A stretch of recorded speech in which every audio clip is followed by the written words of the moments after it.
Good morning, everybody, and welcome to the regular board meeting this Tuesday, February 25th, 2025. Madam Clerk, could you read out the closed session agenda? Item 1, pursuant to Government Code 54956.9D2, conference with legal counsel, re-anticipated litigation, one case, significant exposure to litigation. Item 2, pursuant to Government Code 54956.9D2, conference with legal counsel, re-anticipated litigation, one case, significant exposure to litigation. Thank you. We will now go into closed session and be back at 9 o'clock. Oh, sorry. Is there any public comment regarding that? Sorry. Seeing none, we will now adjourn to closed session, and we'll be back at 9 o'clock. Thank you.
Chair, we're ready.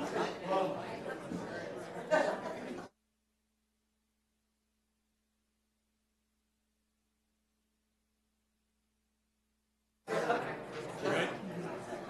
Good morning, everybody. Welcome and welcome back. Could we please stand for the pledge? Supervisor Stop, can you lead us, please? Thank you, Chair.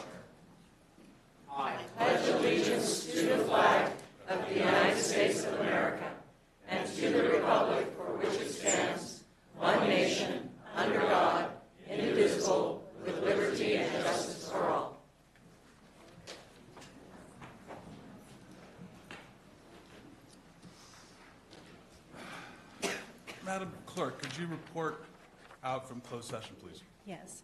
Closed session for today, February 25th. Item 1, pursuant to Government Code 54956.9D2, conference with legal counsel, re-anticipated litigation, 1 case, significant exposure to litigation, board action, no reportable action taken. Item 2, pursuant to Government Code 54956.9D2, conference with legal counsel, re-anticipated litigation, 1 case, significant exposure to litigation, board action, no reportable action taken. Thank you. We'll move on to staff announcements. So we have our... This is Danny. Good morning, everybody. Lisa Medina and Shauna with Animal Services and Environmental Management Agency. Today we have Denny. Isn't he a cutie pie? Do you everybody like his little blue bow? Denny came to us on December 12th. He's 4 years old. He's neutered, a pit bull mix. He's good with other dogs and has had very many successful play dates with other dogs. He's very playful and loving and has lots of energy, and he can be easily trained, and he's a little sweetie. So this is Denny, and I do want to announce that all the dogs that we have been presented before you folks have been adopted. So that's a good thing, and we have commitments. So this is working, and so we're, the Bailey. Bailey is the one, the little Rottweiler that we brought in. She needs the FMLO surgery, which we need a big commitment from someone that's going to give Lisa, her. how old is he? 4 years old. Want to add it to the Hubbardy gang? No. Okay. He's a sweetie pie, so we hope to send him to his forever home soon. But you know that misnomer that pit bulls are dangerous and that they're aggressive, that's not always true. It depends on the humans that take care of them and raise them to be the loving animals like he is. We paid a lot of attention to him, and we were working and socializing our animals, and thank you to our volunteers because we couldn't do it without them, and of course our CCAS staff. So this is Denny. Our next announcement is going to be our CCAS Valentine's Day 4-legged speed dating event was a success. It was a 4-legged event, and it took place on the 15th.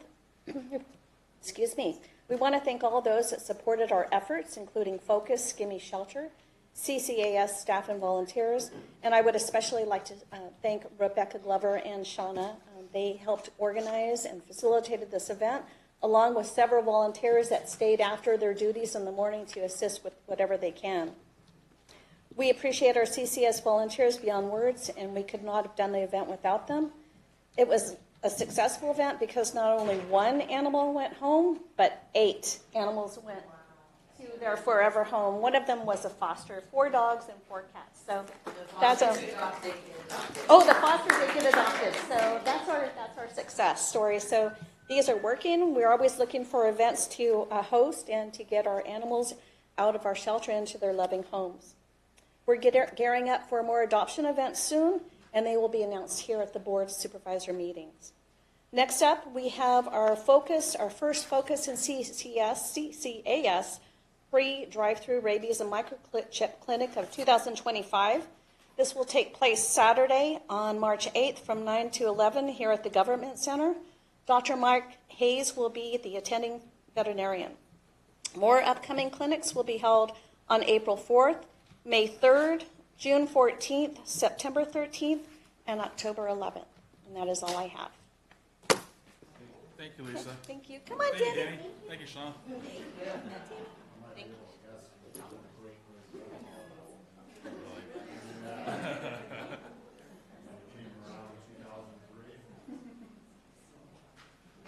we have any other staff announcements? Jesse, yes.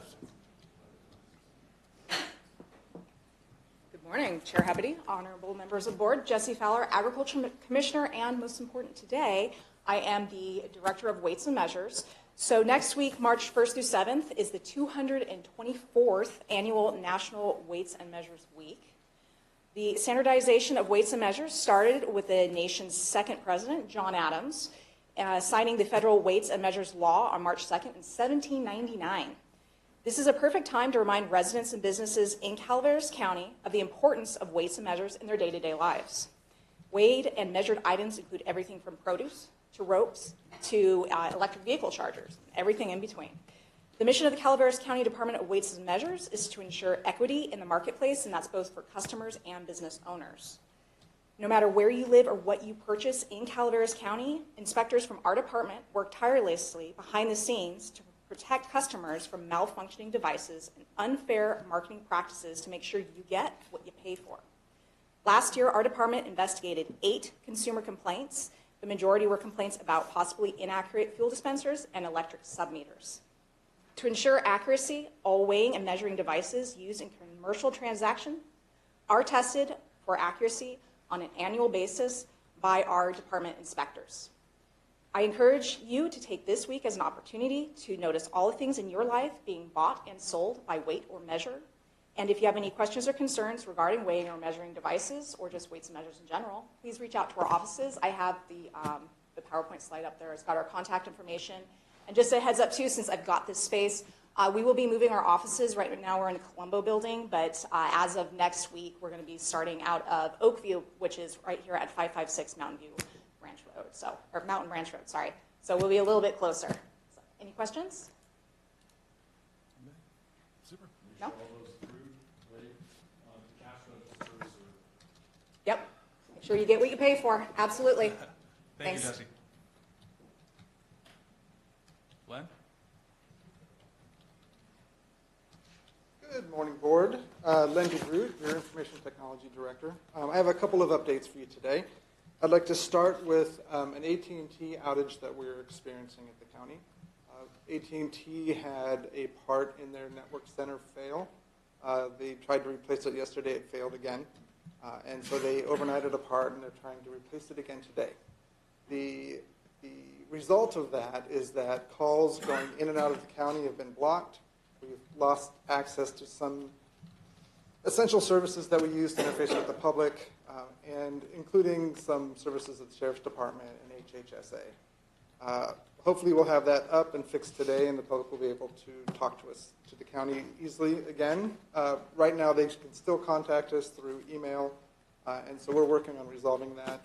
The bright side to that is that the backup internet that we're operating on now has performed pretty well.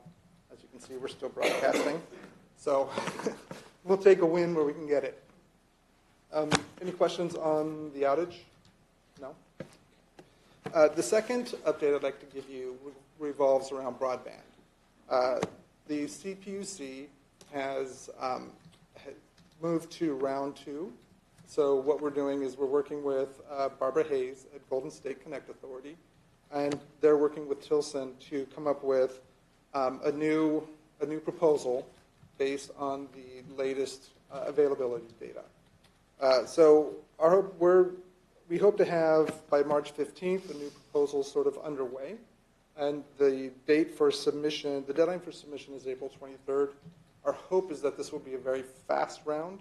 The CPUC has said they want to move it along as quickly as possible. So really we're looking at that, and we hope to have something in the hopper by summer. I'd just like to add, I'd like to thank Supervisor Fallendorf, Len, and Kathy Galino for all the work that you did trying to get us into round 1. And the second question was, do we know whether Monterey got into round 1? They did not. They did not either. Yeah. Okay. Yes. Yeah, and thank you to all of your support for trying to move that forward with the CPUC. Thank you. Thank you. Any other staff announcements? Okay, seeing none, we'll move on to recognitions and acknowledgements. Item 3, proclamation, Clerk of the Board of Supervisors, proclaim the month of February 2025 as Civil Grand Jury Awareness Month in Calaveras County. And I'll hand the gavel over to Supervisor Stopper.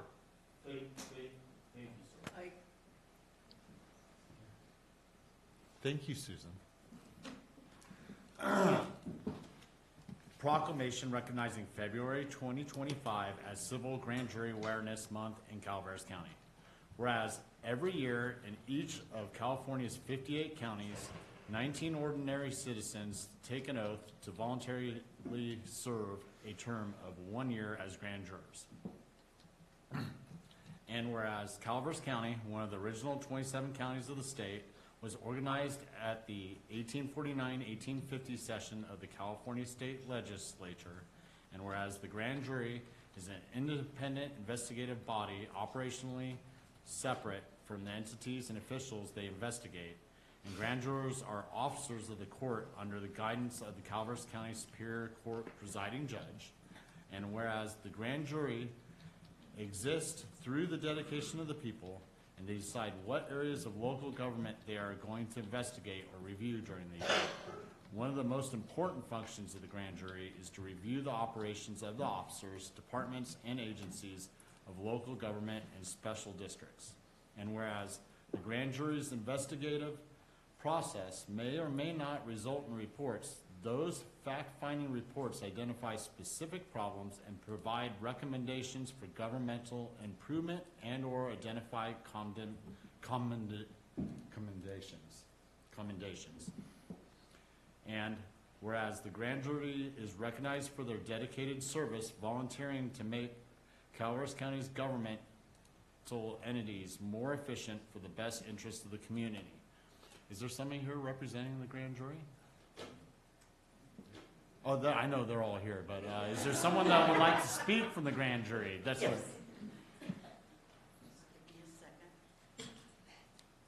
Thank you. Okay. This is very short. You have to put your name tag up. Oh, you're not asking a question. No, I didn't. Oh, right. Okay, well, we'll leave that there. Ladies and gentlemen of the Calaveras County Board of Supervisors, good morning. My name is Vicki Plogger, and I am the current foreperson for the 2024-2025 Civil Grand Jury. Thank you for proclaiming the month of February as Civil Grand Jury Month. As you know, the civil grand jury procedures were written into the California Constitution through the legislature, I believe you said 1849 to 1850, and I have 1850. Each year in our county, 19 people plus a number of alternates are selected to serve. I can say that I have been amazed at the knowledge and talents of these randomly selected residents. It's just been amazing, and it's been my honor to serve with these grand jurors last term and this term as well.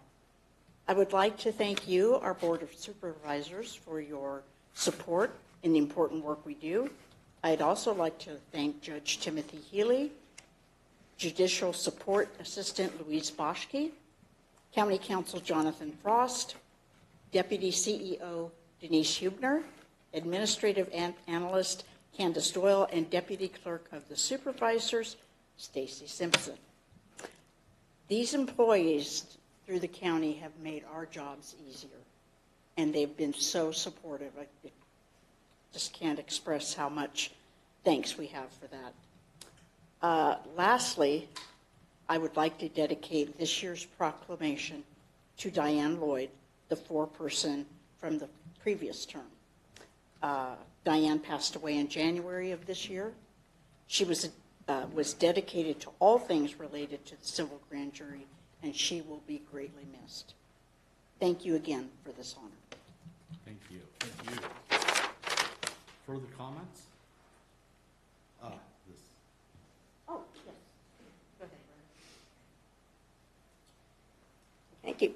My name is Brenda McHenry, and I am Vice President of the Motherlode chapter of the Civil Grand Jury Association. We are mostly retired former grand jury members, and what we try to do is to encourage members of the public to step up and become grand jury members and educate them about what we do and why it's important. It's unique to California, actually, having a civil grand jury. And it provides a service that is invaluable. And we hope to continue to do that, to assist in helping grand juries and making sure we have enough people to do one. Thank you. Thank you. Mr. Stoughton?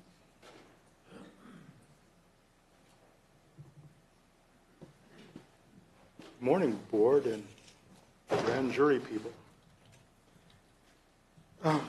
Every year we wait, and we are pleased to see that you pay attention to the animal shelter. That's a great service that you draw attention to it, and pretty much after that, rarely do we see much of anything that is worthwhile to us.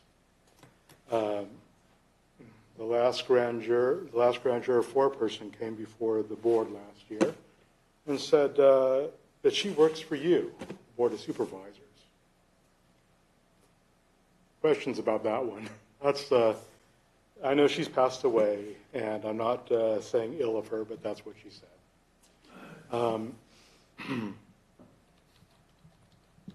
I would very much like it if they were allowed to, and you may not know this, but one of the jurors told me that they just weren't allowed to proceed further with a lot of the cases. I've always recommended that in a small county like this, much like a large county like San Diego, that they use the services of the state attorney general to provide the counsel instead of the local county counsel. And I know what you're saying, but we have a small community here, and we like our fellow neighbors. I don't give a rat's dairy. We need to actually be more responsible and responsive to the community when it comes to the grand jury. So with that, I thank you for your service, and I hope that they do let you go further. Take care.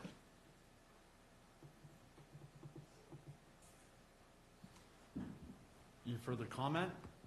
I'll bring it back to the board.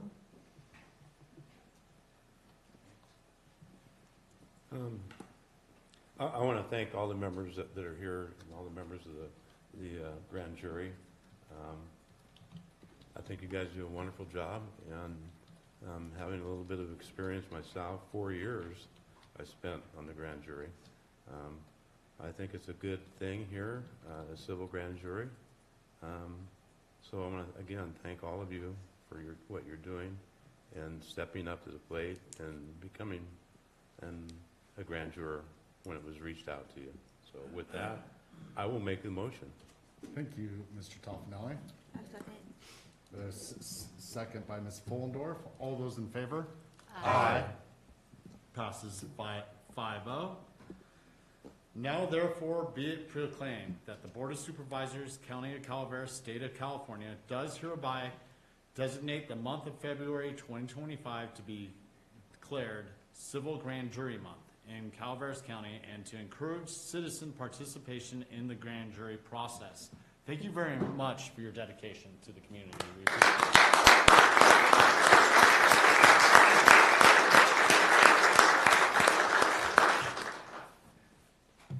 Can we have the grand jury members please come up and take a photo?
now we'll move on to our next proclamation. Yes. Item 4, proclamation, District Attorney, adopt a proclamation declaring February 2025 as Teen Dating Violence Awareness and Prevention Month throughout the County of Calaveras. And I'll hand the gavel over to Supervisor Andal. Ready for one more? This proclamation is declaring February 2025 as Teen Dating Violence Awareness and Prevention Month throughout the County of Calaveras.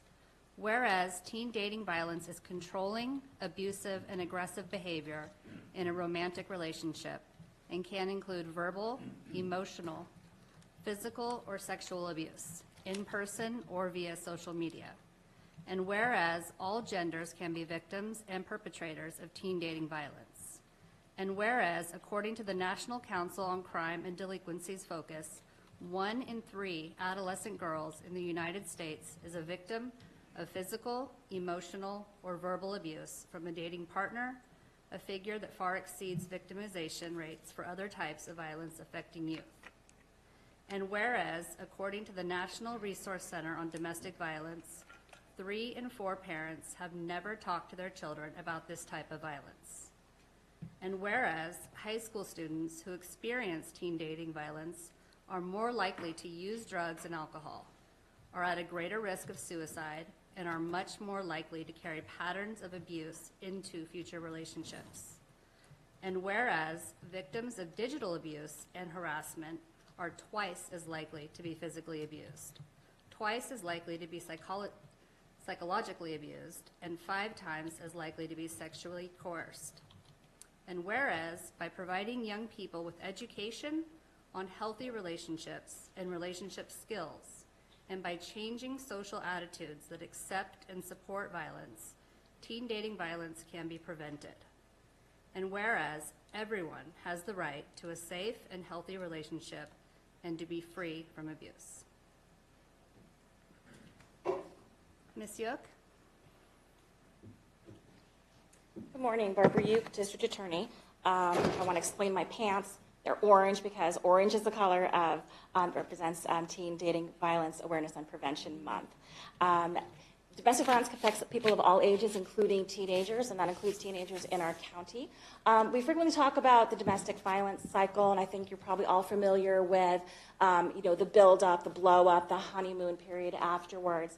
I don't think we talk enough about what the victims live with through that, which is kind of this constant state of fear and the exhaustion that comes with that fear of managing their lives, trying to manage what the blow-ups and the build-up and the honeymoon period, what that is going to entail, right? Trying to keep everything calm, keep everybody happy, maybe cover up what's going on in your life while you try to live your everyday life. There's an exhaustion that goes with that cycle that really traps victims because it saps all their energy, right? How do you help yourself when you're constantly dealing with that fear and exhaustion?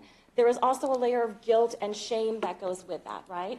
It's embarrassing, right? How did you get yourself in this situation? People judge victims. What did they do to get themselves in this situation? And victims also feel they must have done something to deserve it, right? There's this guilt and shame layer that goes with that, further trapping victims. With teens, there's an additional layer, right? They've got all of that going on.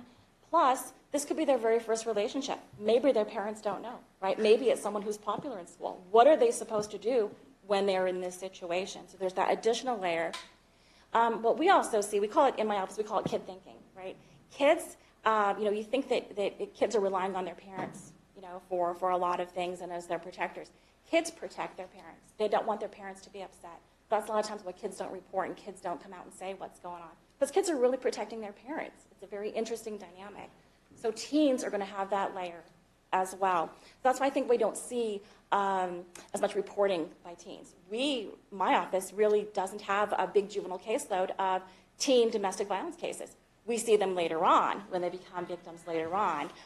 We see it years down the road when the perpetrator has found a new victim, maybe as an adult, or the victims are in a new situation as an adult, and they look back and realize, wow, this started when I was a lot younger, and that's what they thought relationships were, right? So we see it later on And Karen West from the Children's Advocacy Center is going to speak to you about what they see, because they have a resource and they help kids even if they're not ready to report. And I think that's really important for people to realize that you can get help even if you're not ready to report to law enforcement. Calaveras County Sheriff's Deputy Scott McNerlin was here, but he had to leave for a call. He is the school resource officer, and he was going to talk to you about some of the warning signs that he sees, right? And some of the resources he asked to offer. So I hope I don't misspeak, and he can let me know later. But, we think of domestic violence, I think of, especially kids might think of domestic violence as, the punch in the eye and the black eye, right? But that's not what it is necessarily, and that's not where it starts, certainly. We're talking about maybe like a push, right? Oh, he doesn't hit me, it's just a push, right? That's domestic violence. You can't push somebody around, right? So it's a push, it's a grab, it's a where are you going? You need to sit with me during lunch. Let me see your phone. I want to see what you've been doing. And someone checking your phone, right? And at first someone might think, oh, they're so into me, we're so close, this is love, right? It's not. It's controlling behavior, and it's a warning sign. I queried School Resource Officer McNerlin before we came in. I said, hey, what do you see? Are you seeing the warning signs? Do you see this happening? And he absolutely. He sees it happening on the campuses all the time, and it is this harbinger of doom, if you will. I'm not trying to be dramatic, but it's that frog in the boiling water. Kids don't realize it. And so I'd encourage parents, I'm not sure how many kids are watching, but I would encourage parents to kind of watch for some of those warning signs, right? And talk to your kids about it, because the stats are really very scary. And I don't want to see them later as victims or perpetrators. As far as being a resource on the school campuses, there is counseling available. I think Karen's going to address some of that.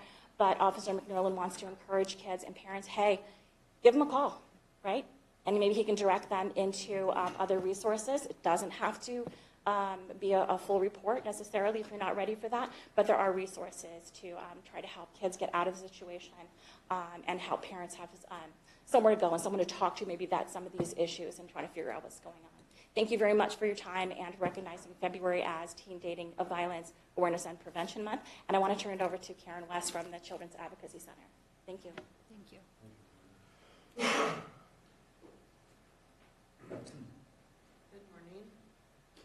morning. I'm with the Children's Advocacy Center with the Resource Connection here in Calaveras County. This year from February 1st of 2024 to January 31st of 2025, we have served 52 teens between the ages of 13 and 17. That's not including kids that may have gotten into relationships earlier than that. We are only allowed to treat children up to the age of the day they turn 18. They have to fall off of our plate. We try at that point to transition them into adult therapy. 25 of these teens were newly enrolled in our services, but 27 of them were returning, which speaks to the risk of future victimization, having experienced this. Out of the 52 teens, 11 of them were victims of sexual assault. Teens who experience this kind of trauma can have immediate effects that include relationship problems, substance abuse, depression, anxiety, suicidal thoughts, poor school performance, eating disorders, disruptive behaviors, negative body image, and a higher risk of future victimization. And what is the cost to their future? These effects can follow them into the future and generally will, if not addressed. They can follow them into the future relationships, their adult mental health, job performance, negative self-esteem, and continued victimization. How do we combat this in our community? At both the Calaveras Crisis Center and the Children's Advocacy Center, we meet with teens for free counseling, therapy, accompaniment to court, and support. On staff, we have a community outreach coordinator who goes to the schools in our community to discuss healthy relationships. During this time, the classes include small and large group discussion, activities, video clips, role play, and handouts. Boundaries are discussed, and information is given about helping a friend and where they can go for help. During this 24-25 time period, our community outreach coordinator has visited Oakendale, Calaveras High School's 9th through 12th grade, Bret Harte High School's 9th and 12th grade, has participated in Calaveras Schools and Bret Harte High School's Friday night live discussions, and presented information about healthy relationships as part of a volunteer training program. These services and many more are offered by the staff of those who work with the youth in our community. The Children's Advocacy Center and the Crisis Center, in a joint effort with others in the community to bring teen dating violence to the forefront of our awareness, gives us the opportunity to not only make a difference for teens today, but help change their futures. Thank you. Thank you.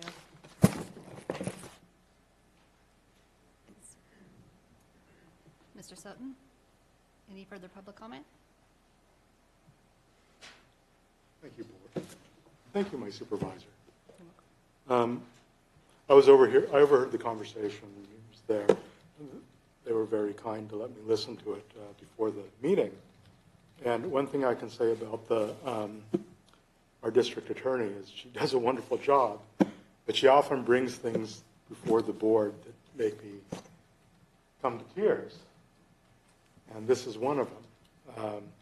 And the reason I speak on subjects like this is that even though I've never seen it, been directly affected by it, any extra time that I can give to it before the camera is time that needs to be given.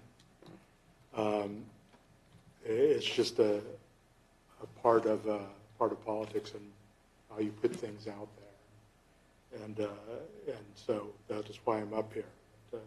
These are very real.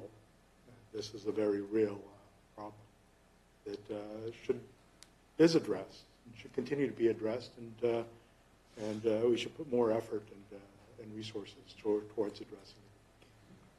So with that, I will sit down, and I wish I could give you some more time, but I'm out of words. Thank you. Is there any further public comment? I'll bring it back to the board. Thank you, Barbara, for all the good work you do, and everyone else, representing the teens.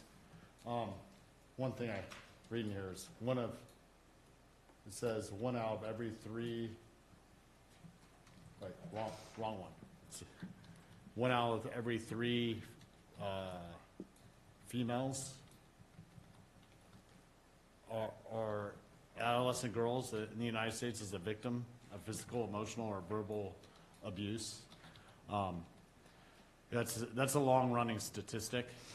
I think that I think that it goes both ways these days. As I have a daughter in school, and talking to the school resource officer in the past, social media has snowballed this situation.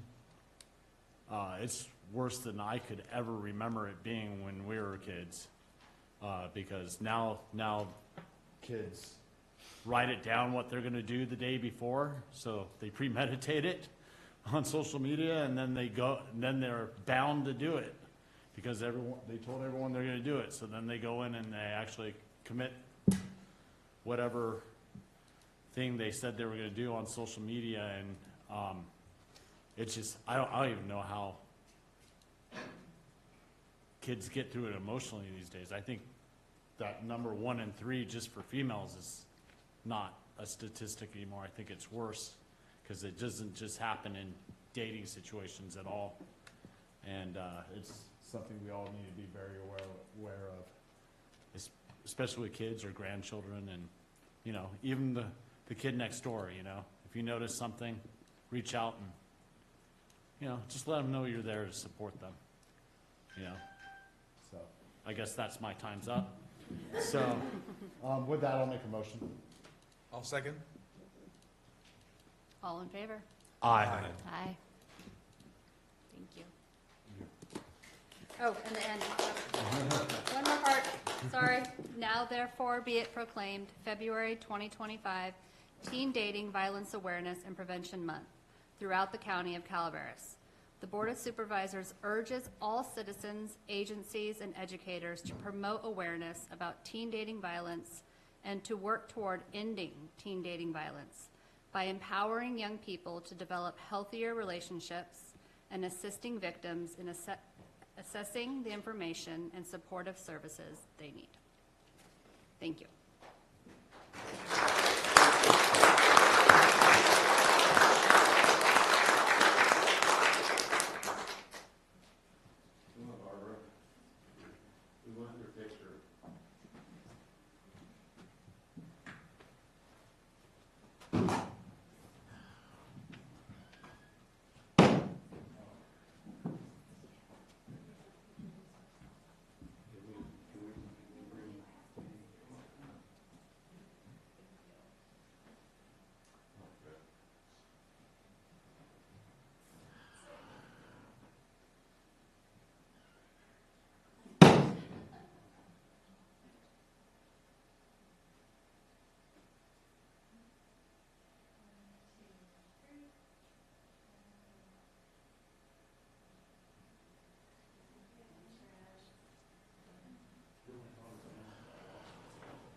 now we'll move on to public comment.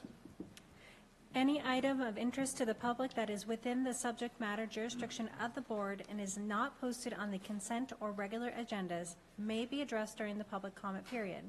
California law prohibits the board from taking action on any matter which is not posted on the agenda unless it is determined to be an emergency by the Board of Supervisors.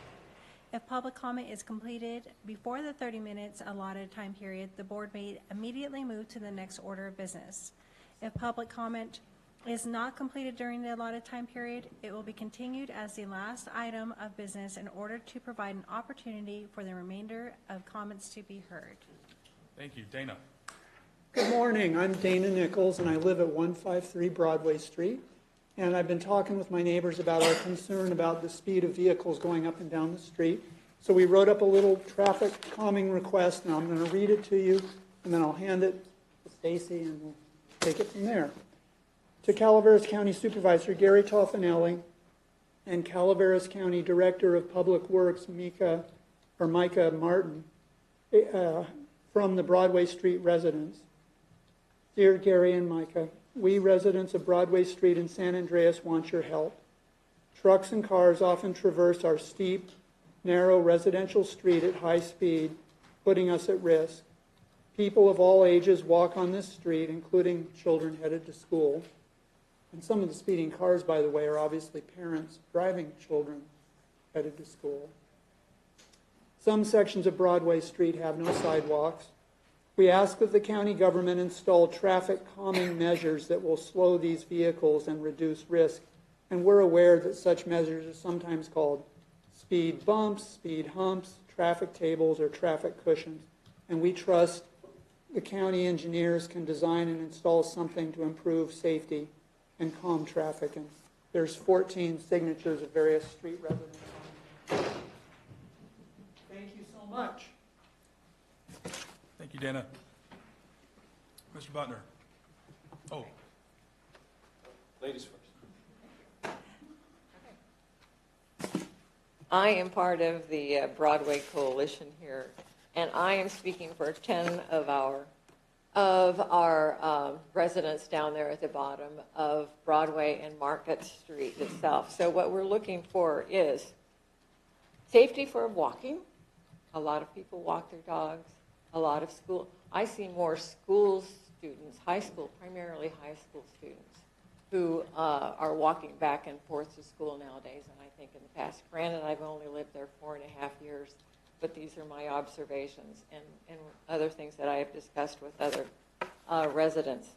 Also, let's see. We're also, we would like, and it appears, according to residents, that there is a lot more traffic that goes down Broadway as well, as opposed to, and the streets aren't as wide as you would see Church Street or Russell. So that's a problem as well. There is, what we'd like to see is, as Dana said, some kind of speed bump. I think a real quick fix might be the same type of speed deterrent that is similar to the one out in front of the elementary school. Okay.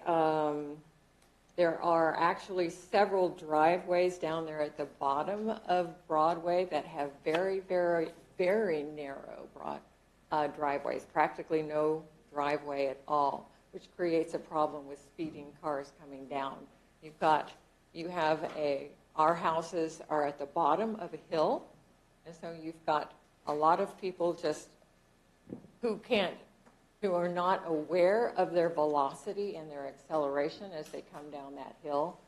I witness a lot of people just blowing right through that stop sign at the bottom as well.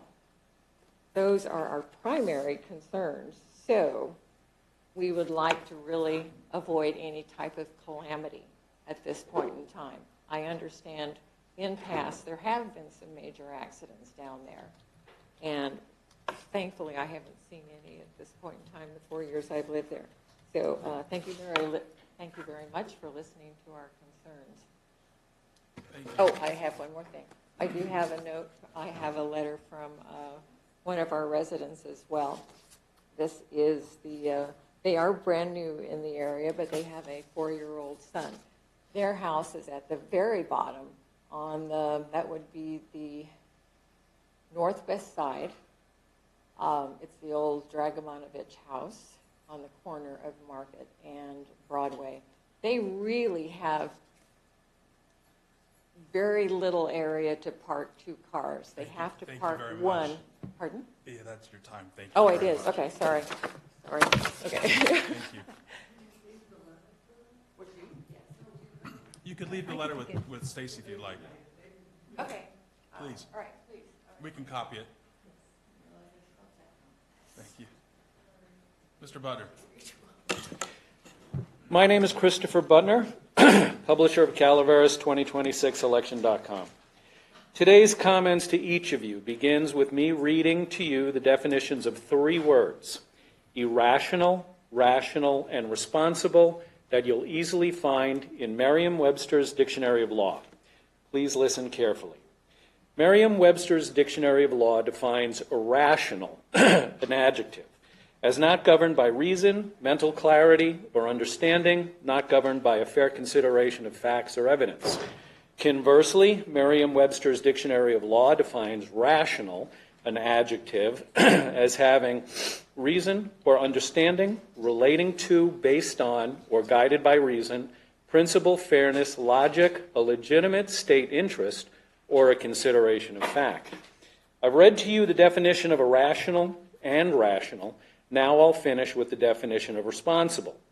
Merriam-Webster's Dictionary of Law defines responsible, an adjective, as liable to be called on to answer, liable to be called to account as the primary cause, motive, or agent, liable to legal review, or in case of fault, to penalties, characterized by trustworthiness, integrity, and requisite abilities and resources, able to choose for oneself between right and wrong, marked by or involving accountability. Sheriff Rochelle Whiting, who is usually here in the back of the room, has spent an inordinate amount of her taxpayer-compensated time focused upon one particular individual in this community who has freely exercised their freedom to petition the government for a redress of grievances as provided by the First Amendment of the Constitution of the United States. On August 13, 2024, Sheriff Rochelle Whiting, in her statement before taking her oath, said, "I believe in upholding the constitutional rights of our citizens, and I take the expectation of accountability and transparency seriously." She then swore a solemn oath to bear true faith and allegiance to the Constitution of the United States and the Constitution of the State of California, and to well and faithfully discharge the duties upon which I am upon to enter, and for upholding the constitutional rights of our citizens. Each of you will be hearing considerably more in the coming weeks and months about these 3 words, irrational, rational, and responsible. My name is Christopher Butner, publisher of Calaveras 2026election.com.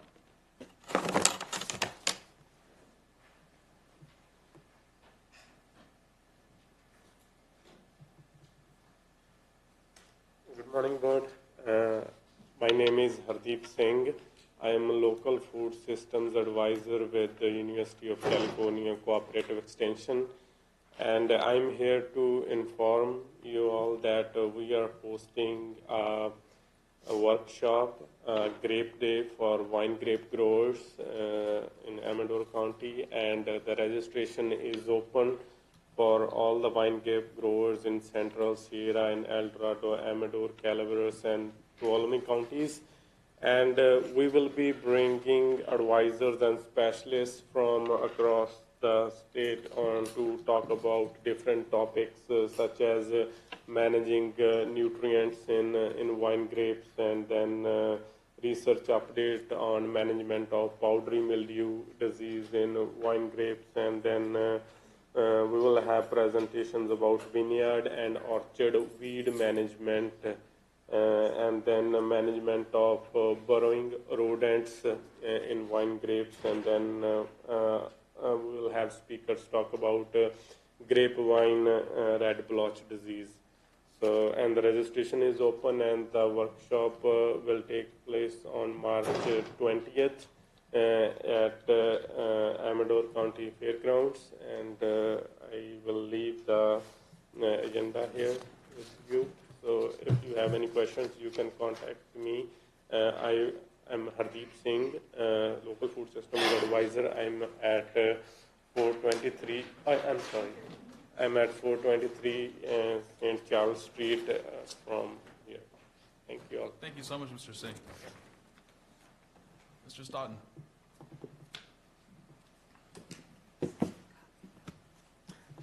I'd come here today just to sit and watch.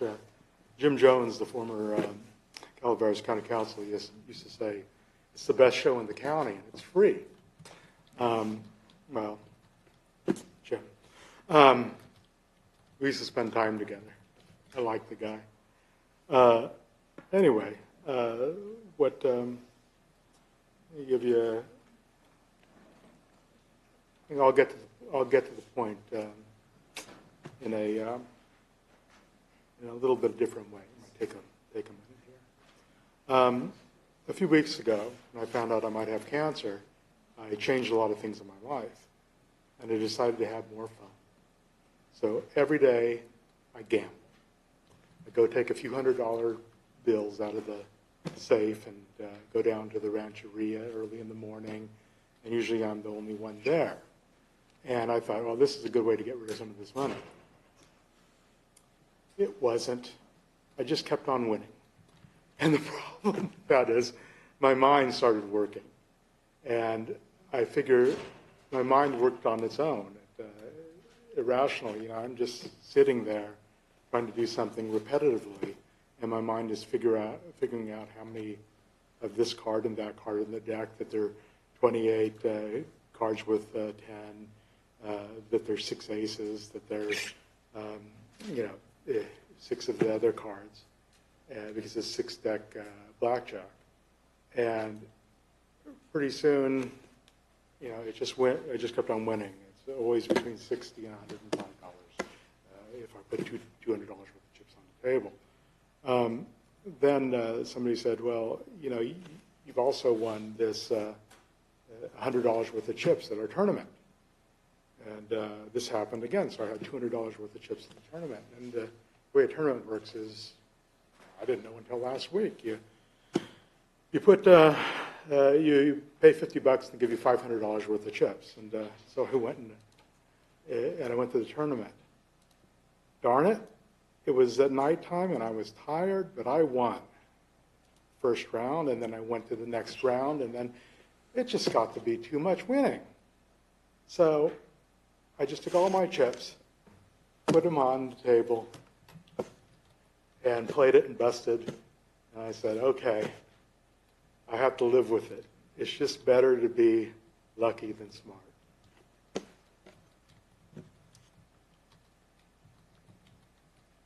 Is there any other public comment? Okay, thank you. We'll move on to consent agenda.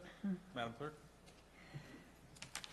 Consent agenda items are expected to be routine and non-controversial. They will be acted upon by the board at one time without discussion. Any board member, staff member, or interested party may request a removal of an item from the consent agenda for later discussion.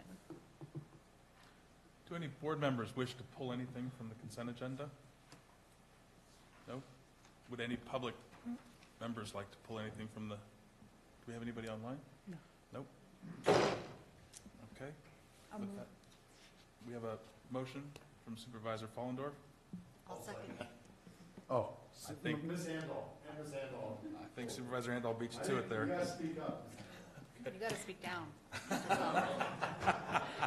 That's not happening. People have been telling me that all my life. You're going to keep You hearing were it. one of them. All in favor? Aye. Passes 5-0. Got your match. And we'll move on to our regular agenda. I got some candy for you. Item 11, informational item.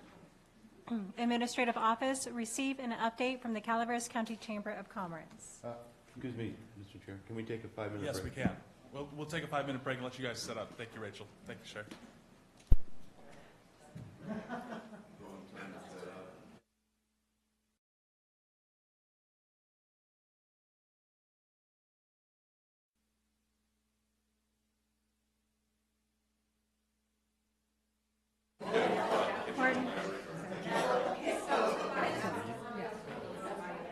Okay, we're back. Thank you. Thank you all.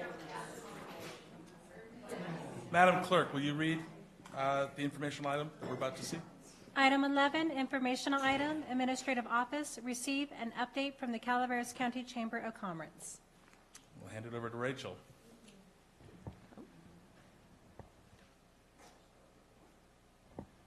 It's on. Is it on? Okay, I couldn't see the red light, sorry. So yes, good morning to Chair Gary Huberty and the esteemed members of the board and everyone else here. Thank you. So I appreciate the opportunity to share some updates on the Chamber's work and our continuing efforts to support Calaveras County businesses. So, no? I know, right? This one? No. Okay, there we go, thank you. Okay, so basically what I'm going to go over, I'll start with a quick recap of 2024, highlighting our key wins and challenges that we had, and then we'll move into new opportunities we've identified, followed by our 2025 roadmap. I'll also share strategies and initiatives and partnerships that we are helping, that are helping us strengthen kind of our business resources in the county. So first, I wanted to go over from 2024 is that we held large events like the annual dinner, and we also held more personalized events for business needs, like the very specific Certify Your Business series. Out of all of everything that we did yesterday, we had over 20 educational workshops and breakout sessions, 12 different networking and community events. With those, we had over 600 attendees for these events and workshops combined, and there were 13 different unique locations used in Calaveras County. About 75% of those took place in the West End as well. So for basically what we wanted to stress on is the TOT funding impact of what we were able to use from the TOT in order to do this. So we were able to get access to business experts, create networking opportunities that provided community engagement for over 250 Calaveras businesses that were participating. Every business in Calaveras County, regardless of membership, did receive the free marketing opportunities and access to those events and experts too.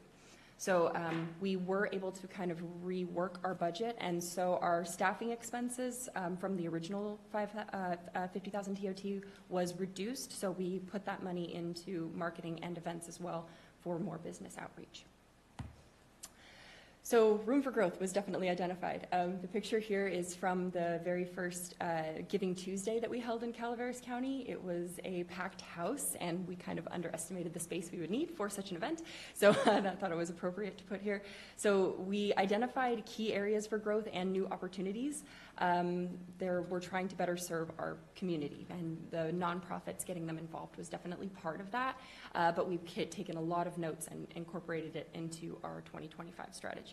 So we took direct feedback from the community. We've been doing a lot of questionnaires and paperwork and things, sending it out to people, asking them what they need from us. And we've been able to kind of build a plan for 2025 from all that information. What we learned from everyone is these were our most highly requested workshops that we got. We also got a lot of community feedback for different kinds of marketing opportunities and updates to some of our programs like On the Right Track, and just new marketing materials, as well as venue spaces. And so it all kind of goes down to the business needs, marketing, consultations, personalization within each business, because every business needs something different, different kinds of exposure, education on what is available for them, and then different opportunities and feedback that they can receive as well for improving their own businesses. So we kind of developed some new strategies, and they're kind of broken up into like these 5 main parts. So for workshops, we already have all of those the highest requested workshops are now on the 2025 calendar or have already happened. We have planned out our events, all from the big events to Giving Tuesday to we're working on planning our after hours. Our next one is going to be on Main Street in San Andreas. So we're going to be calling it like March on Main to try to show the kind of revamping happening on San Andreas. We're working with the Arts Council on that one. And then we're also working on a kind of new directory. We kind of have taken a new strategy to the digital directory, and we will be launching a actual physical business directory. We're going to call it the Local Leaper, and it's going to have a lot of our smaller businesses as well as big businesses involved in it. But it will also contain maps and things. It'll be a little bit more than just a business directory, but that will be its main goal. And then as far as involvement, we've already started updating our On the Right Track program. All of the businesses that participate in helping these high school students gain education for when they leave, and go into the real world, those businesses have been working with us to create new scenarios that, these young adults will basically encounter in their real life. So that's been really fun to kind of see how we can improve that program. And as far as marketing, as always, marketing is always changing. We do have some new initiatives. One of them is a Calaveras-based podcast that we're going to be launching. So Calaveras Cast is going to be kind of threefold, talking about not only like business resources, from a chamber's perspective, and highlighting businesses, with interviews, but also highlighting tourism locations, hidden gems in the county that might not be known. We can go and interview things like park rangers and things like that to, boost awareness of these locations, and it can be broadcast anywhere. That kind of leads into the next initiatives. So we just had on Saturday our first child care job fair. We worked with the Resource Connection on that. We had recognized that child care is a big issue in our community. There's not enough child care providers. So along with the Resource Connection, we kind of put this event together where it had, speakers, resources, workshops, just kind of things for anyone who either is a child care provider or who is looking to become one. Connections were made. The Resource Connection actually found, 2 new child care providers in the area that they did not know yet, and so they were able to kind of add them to their roster. We also met up with students who are becoming, from Columbia College, who are becoming child care providers, and they kind of were able to get a roadmap to create a business plan to be launched by, 2026. So that was really exciting to kind of experience. I'm also going to be taking all of those resources, the videos that we recorded from it, everything, and creating a virtual, basically, child care resource page. So even if you weren't able to come to that event and you want those resources, you'll be able to access the experts, book consultations with them. All of that will be available. And of course, I kind of mentioned the Calaveras Cast on the last one. So yeah, the threefold thing, it kind of evolves from our Mugshot Monday. There will be interviews, business episodes, and tourism-focused content. I'm going to go over this kind of just briefly. So for 2025, what we've already done, we've scheduled the workshops. We have the contract in place for the Local Leaper. We've allocated our budget. We have the equipment and everything we need to launch the podcast, and we have created partnerships with other, like the SBDC, the Resource Connection, Rural MBDA, just to expand our business resources for our community. By the end of this first quarter, coming up here, I would like to launch official signups for the Local Leaper. So we already have 60 on the books because of some membership situations, but I want to launch this also to the public, so anybody will be able to kind of interact with it and decide if they want to take part in the Local Leaper. We also want to release the first episode of the Calaveras Cast, and I would like to collect and organize all of the information that we've been collecting for our directory. We've been doing these kind of business packets, and it's a lot of data to go through, but I would like to at least have it all by that point. And hopefully On the Right Track will be completely revamped by then, which I assume it will. For the second quarter, online directory will be updated. We will have at least 3 tourism-focused episodes of Calaveras Cast. I really want to highlight the West End, like maybe interview some fishermen talking about catching rainbow trout in Comanche, things like that. I also want to launch our virtual workshop library, so this won't just be the childcare workshops, but I have been collecting and recording all of our workshops throughout 2024, so I want to kind of create a workshop library. So all of those resources will be kind of permanently available for any business in the county free of charge. The next quarter, I want to finalize Giving Tuesday. Since it was so big last year, I want to make sure it's ready to go by the third quarter of this year. With all of the nonprofits signed up, a bigger location, and I'm already working on kind of getting more sponsors and donors, so we'll have more money to give back to the nonprofits. I would love to have the local leaper printed and distributed. I want to also produce the first, we kind of want to start these Calaveras commercials where we highlight certain areas of the county, and you go and take a tour of that area, show highlighted spots there, and then publish those, and we can broadcast those online out there, maybe work with some outside TV stations like Visit California and things like that too, to get them to participate with us. And I want to do another edition of the Plaid Pages. So that was our little shopping guide. We kind of did a test run of it last year. It was really well received, so this year we're going to try that once again, and hopefully it'll be bigger and better. And then, yeah, fourth quarter, the end, I want to, of course, complete our budget, develop a new strategic plan, and I would love to have, by the end of the year, 25 episodes of the podcast, and I would have loved to see a bigger output from Giving Tuesday for our nonprofits. So this is the 2025 TOT allocation. The changes that we've made, you can see, so we are now going more into marketing efforts, and that's, things like the podcast and the local leaper. We're going to be investing more in developmental opportunities, so more workshops, more resources, grant opportunities, actually sitting down with somebody and having them go over your QuickBooks with you. You can get that free of charge, and we're working on creating that. And then also expanding opportunities to connect networking events, big events, right? So we have kind of cut staffing from this section now, and now it all just goes back into, marketing, networking, education. Lastly here, so our partnerships, we've kind of reached out and made connections with a lot of different entities in the area. The SBDC and the Rural MBDA have been amazing, like I said, with getting us experts and those one-on-one consultations and providing, access to capital that we didn't even know existed for businesses. It's been great partnering with the Resource Connection, for the things like the, childcare provided. I mean, if we don't have childcare, people can't work. It's all connected together. So business and childcare go together. So I'm glad that we're connecting there.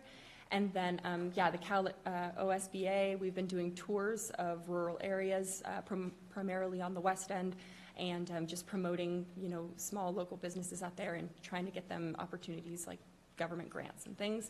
And then, of course, partnering with our other chambers that are, on either side of us. That helps with networking, sharing resources, and it just, if we have an event here, we invite outside chambers, and they show up, they're like, I didn't even know this was here, and so it just creates visibility for people outside of our community. I mean, we know it's great. Yeah. And so thank you. We love being able to reach out. We've been able to reach out to a lot of different businesses. These are some pictures of some ribbon cuttings and some Mugshot Mondays that we've done, and some interviews with local businesses. And yeah, it's just been really good to be boots on the ground, connecting with everybody and trying to, ask them what they need and then provide it. So thank you for helping us do that. Thank you, Rachel. Thank you. You've refined it since your first year, and and we appreciate that. And just with the child care thing, it's not only helping other people be able to make work, it is another business, and it's a much needed one. There isn't enough people out there doing it. Thank goodness I don't have to go through that anymore. But I'm still getting calls from the parents of the grandkids, so yeah. Keep getting more child care people so I don't have to take off work. Supervisor Pavanelli? Yeah, thank you, Rachel, for your presentation, and the board. You guys, you guys have been in the west part of the county. You've been, I think it's great. I see you're going to do some more participation from what you're scheduling and doing here. I think it's great, and I thank you very much for doing that. and reaching out. And I see you only have 60 of the 100 businesses that you're looking for, so you're 40 short. I may be able to help you through the VSABA to get some more participation, at least from the Valley Springs area, the whole greater area there, more sign-ups to get some more of that 100 that you need. That would be great. Yeah. Supervisor Randall? Thank you, Rachel. Thank you, Zerl. The child care issue, we all know is huge, and I appreciate your networking and expanding that. I specifically appreciate your help with small businesses. I am talking to these people constantly, and they need that bridge of how do I navigate things? How do I get up and going and put out, the excellent service they have to provide to our communities. So thank you for being that conduit to them. I love On the Right Track, and I'm excited to see what you do to update it. And I have children there that I hope will appreciate it with all the other children. And I would also be happy to help with your signups in the D2 area. So whatever you get, please send our way and we can pass it around. Yeah, thank you. That'd be great. I would like to add, everybody's talking about childcare. Don't forget about Arnold. There used to be 6 childcare centers in Arnold, and there's not one today that I'm aware of. And it's a need. Also, when you restructure or update the On the Right Track, don't forget I'm the nacho cheese guy. We got you down. Thank you. So I just briefly want to say, so I'm Sherry Roosh, I'm the current president for the Calaveras Chamber, and in your endeavors and phone calls and all that you do for our county, and you do run across small businesses that need help, please send them our way, because we have so many resources and dollars coming in from different entities trying to do everything we possibly can to help. So please don't hesitate to send them our way. Thank you. Thank you, Sherry. Thank you. Is there any public comment? Seeing none, this is an informational item. Thank you both so very much.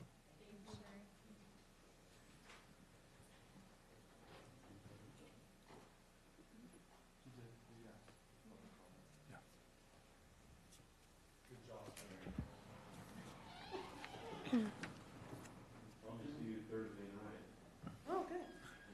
We'll move on to item 12. Madam Clerk? Item 12, Resolution, Administrative Office, adopt a resolution authorizing submittal of sub-application for $900,000 BRIC grant from Cal OES for planning, scoping project to mitigate flooding on Cosgrove Creek. Mr. Holt? Morning, Board. We come today with BRIC grant, Building Resiliencies in Communities. The total grant will be $1.2 million. 190,000 would be in-kind matching, and 110 would be general fund. We are looking. This is federal emergency management is a real-time kind of change right now, so we've got to look every few minutes on what the changes are. So this grant is in rewrite as of right now, with a submission date still of the 28th, so Friday. We're staying on top of what the changes are. I can give you a quick rundown of that. The Biden administration had a lot of focus on climate change and disadvantaged communities. The Trump administration is changing that. And so the change actually does help us in that area because we weren't in a true disadvantaged area. And that's originally why we had switched from flood mitigation assistance to BRIC, because we could tie in our major highways, our evacuation center, and some of the greater Valley Springs area. So now with the change of that, we can write it in a way that we can better compete nationally when we get past the planning phase. So Supervisor Tovinelli, myself, and CEO Hitchcock had a town hall down in Valley Springs. It went really well, I felt. And we told them, this is going to be a 5 to 8 year process. This is step 1, is to develop a shovel-ready project to submit. And that's when we're going to have to compete nationally. And we are challenged to do that because we're looking at 500 homes maximum, and in the grand scheme of things, some small infrastructure. So we're staying ahead of these changes, but I do come to you to ask that we are able to submit the $1.2 million request to conduct a study, which would have a 3-year performance. And again, we've stated our goal would be to get to work immediately and minimize that down to about 18 months so we can develop that project and then resubmit in a years. Thank you. Are there any questions? Supervisor Stoppinelli? No, Eric, I want to thank you, and this is the first step. It is the first step that we've taken. We've tried other things in the past, and things, we keep committing money to clearing out the creek, and so far it's done well this year. We had some heavy rains, and I was kind of freaking out about it, but it made it through because we were able to clear all the way down entirely. But I think we get this money to go to a project that would permanently relieve that flooding area, is what we're looking for. And I think this is a step in the right direction. If we can get a shovel-ready job plan in our hands through this money, we'll be able to be eligible for a lot more grants to be able to construct what we're looking to do here. Yes, that is the goal. So thank you for that. Supervisor Stopper. Thank you. There isn't much to add on to what Gary said. I was down working in it when we had those rains this year, and everything being cleared to the point it has definitely helped mitigate the issue. But this planning, the project that you're going for, will help with those 100-year or 1,000-year rain events, flood events, that even clearing the vegetation won't take care of. So it's needed. We know it's a stretch on how to go through it. I mean, the disadvantaged community, that's a tough one, because Arnold's considered a disadvantaged community because the people working there, median income is lower because most of those homes are owned by retirees or people that are not living there. But you get down to our area and La Quintana and Rancho Calaveras, the median income is much higher because we're all working. Yeah, absolutely. And, it's never fun to ask for 110, but we did spend more than that for 1 year of vegetation clearing. So, the long-term goal would far surpass savings. Hopefully we'll get to that. $900,000 is going to be a part of the planning, and that's every bit of that's going to be used. Channeling or anything else is going to take us substantially more than that. And that's enough said. One of the other outcomes of this would be a positive, if it takes place, is there's a plan to have a park there for the kids during the off season. What that'll look like, I don't know yet, because we need to get the money to go through the project and do the planning for it. But that's a positive, because there's the only other park down there in that area is the Veterans District Park. This would be a public county-owned park to be maintained, and I think it's well needed down there with the number of kids that are there. There's 2 elementary schools down there, and Toyon's right there up the hill, but most of the kids that go there, a lot of them, not most of them, but a lot of them come from this area. So there's, we need this. Yeah. I couldn't agree more. I think it'd be huge. And one more caveat to this is with, I think it was SB1, the money towards water basin and retention. FEMA has said if that funding comes available at the state level, we can abandon this without a cost and utilize that money. Seeing no other questions, do we have any public comment? With that, I'll bring it back to the board. I will move this item. I'll second it. All in favor? Aye. Thank you very much. Thank you, Eric. Thank you, board. That's how it's done, Supervisor Randall. We'll move on to item number 13, please. Item 13, informational item, Human Resources. 1, conduct a public hearing, and 2, receive a presentation on the status of vacancies in recruitment and retention efforts as outlined in AB 2561. Great. So I'm opening the public hearing. Representative Cavill. Good morning, Chair Hudberty, members of the board. Judy Hawkins, Human Resources and Risk Management Director. So today, this presentation is being brought to you by AB 2561, The new bill went into effect the first of the year, and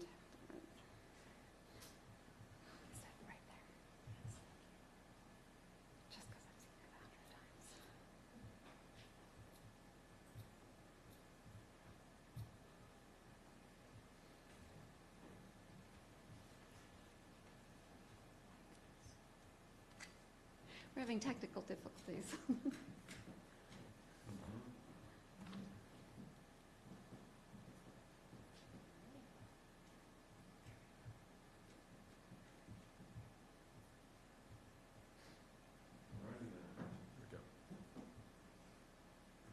Okay, so there we go. So once again, this bill went into effect, and the idea was the state does recognize that we have a nationwide issue with recruiting. There is a tight labor market. There's certain areas that it's just almost impossible to recruit for. People are not graduating in those areas. And so the idea behind AB 2561 was to make sure that we are bringing these things forward to your board and making sure that you're aware. And so just kind of a quick synopsis of the bill.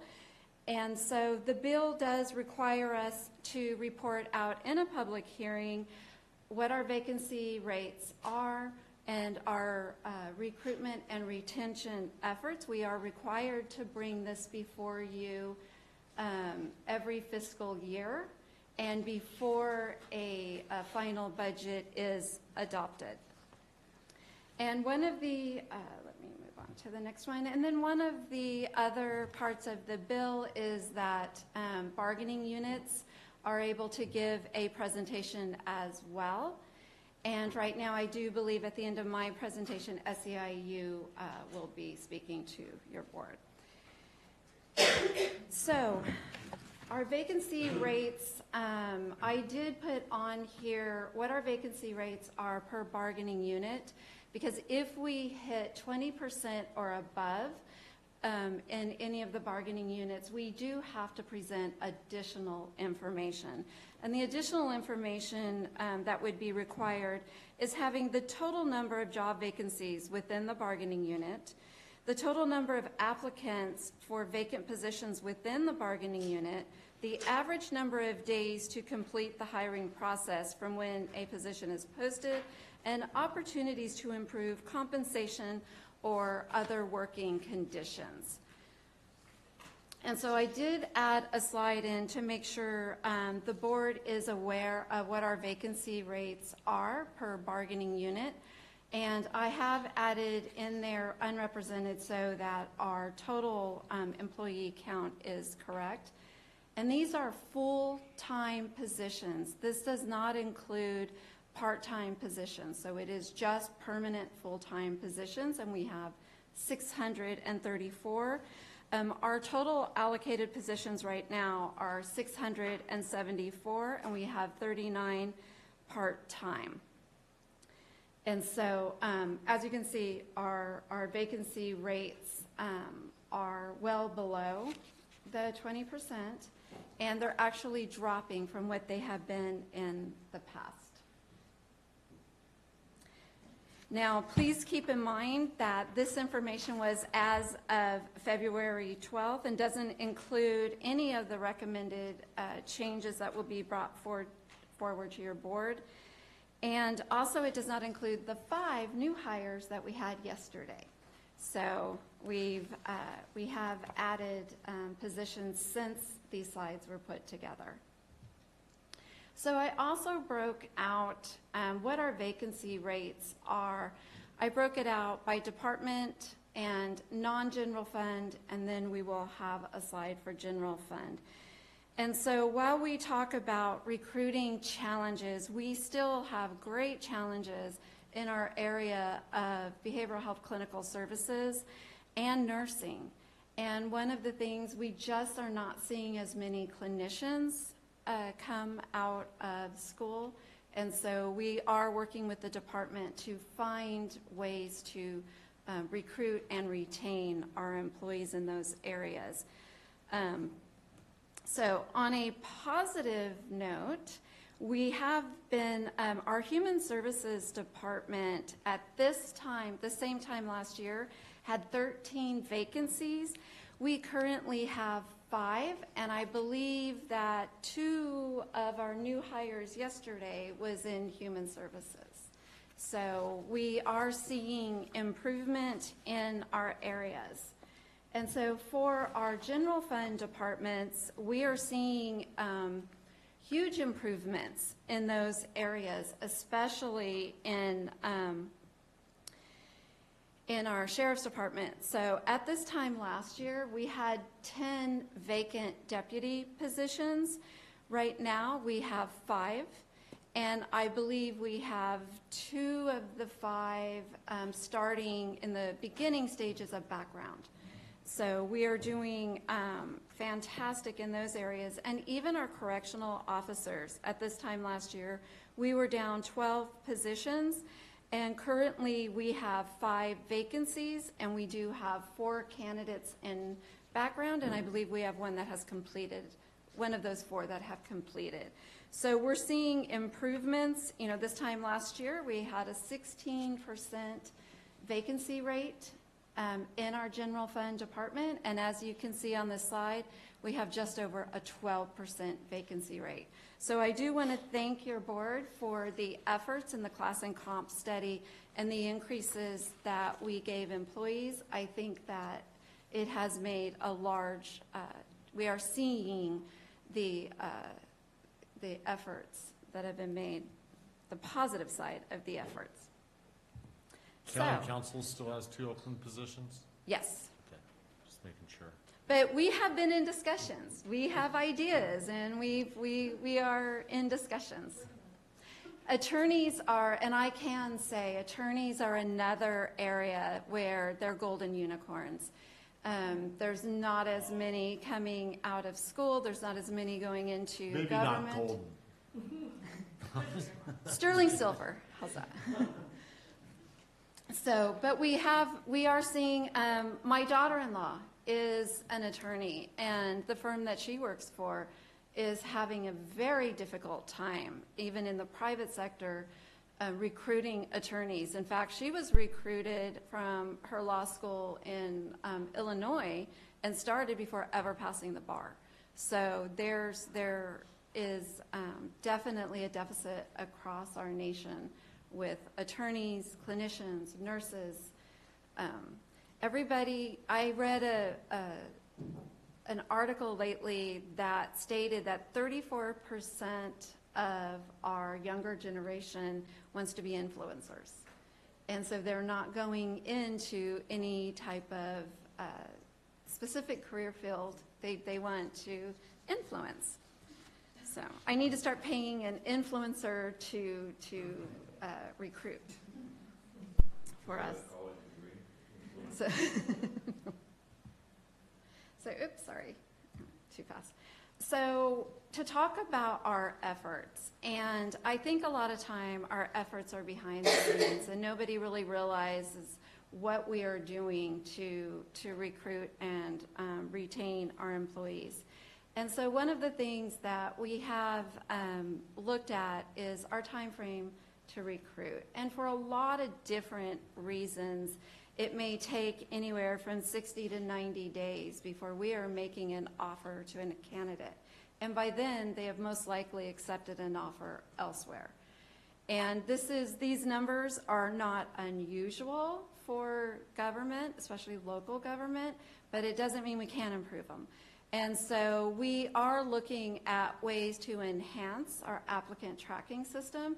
We are absolutely dissecting every step of the recruitment process so we can figure out where we're losing those efficiencies. And sometimes also, you know, the departments we're working with, they may have things that going on that makes it very difficult to get the interviews completed. Sometimes, when we're talking about panel interviews, getting your panel together. So HR is going to do a lot more work with the departments on the front side and getting these done ahead of time, making sure that departments have their panels. They know the date that they want to interview. We can put all of this information in the recruitment. And so then it also helps the candidate when they know, okay, here's when we're doing the final review of applications, here's when we're going to interview.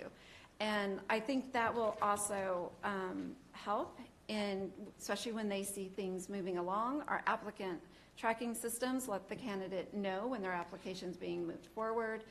They can self-schedule. If somebody doesn't self-schedule, we call and make sure we give our candidates every opportunity to interview.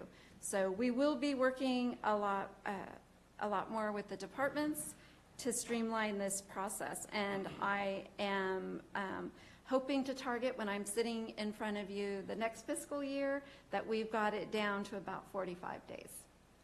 And then the year after that, even better. So those are our goals in the HR department. Another goal is attracting qualified candidates. A lot of times we are missing out on good candidates that have a lot of experience because we are requiring a degree. And so in areas where it's possible, because we can't do this for our deputy county councils, but where we are able to do it, we are updating job descriptions to state that a combination of education and experience may be qualifying.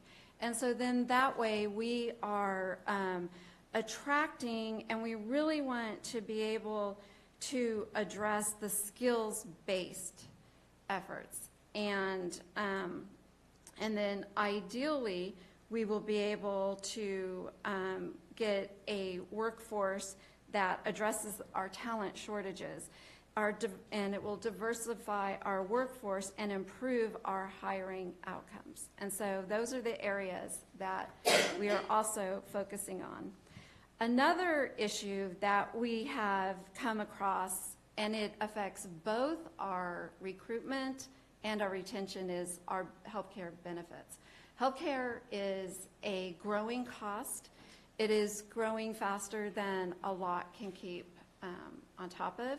We are part of an insurance pool, which is PRISM, who does a great job of shopping our healthcare providers.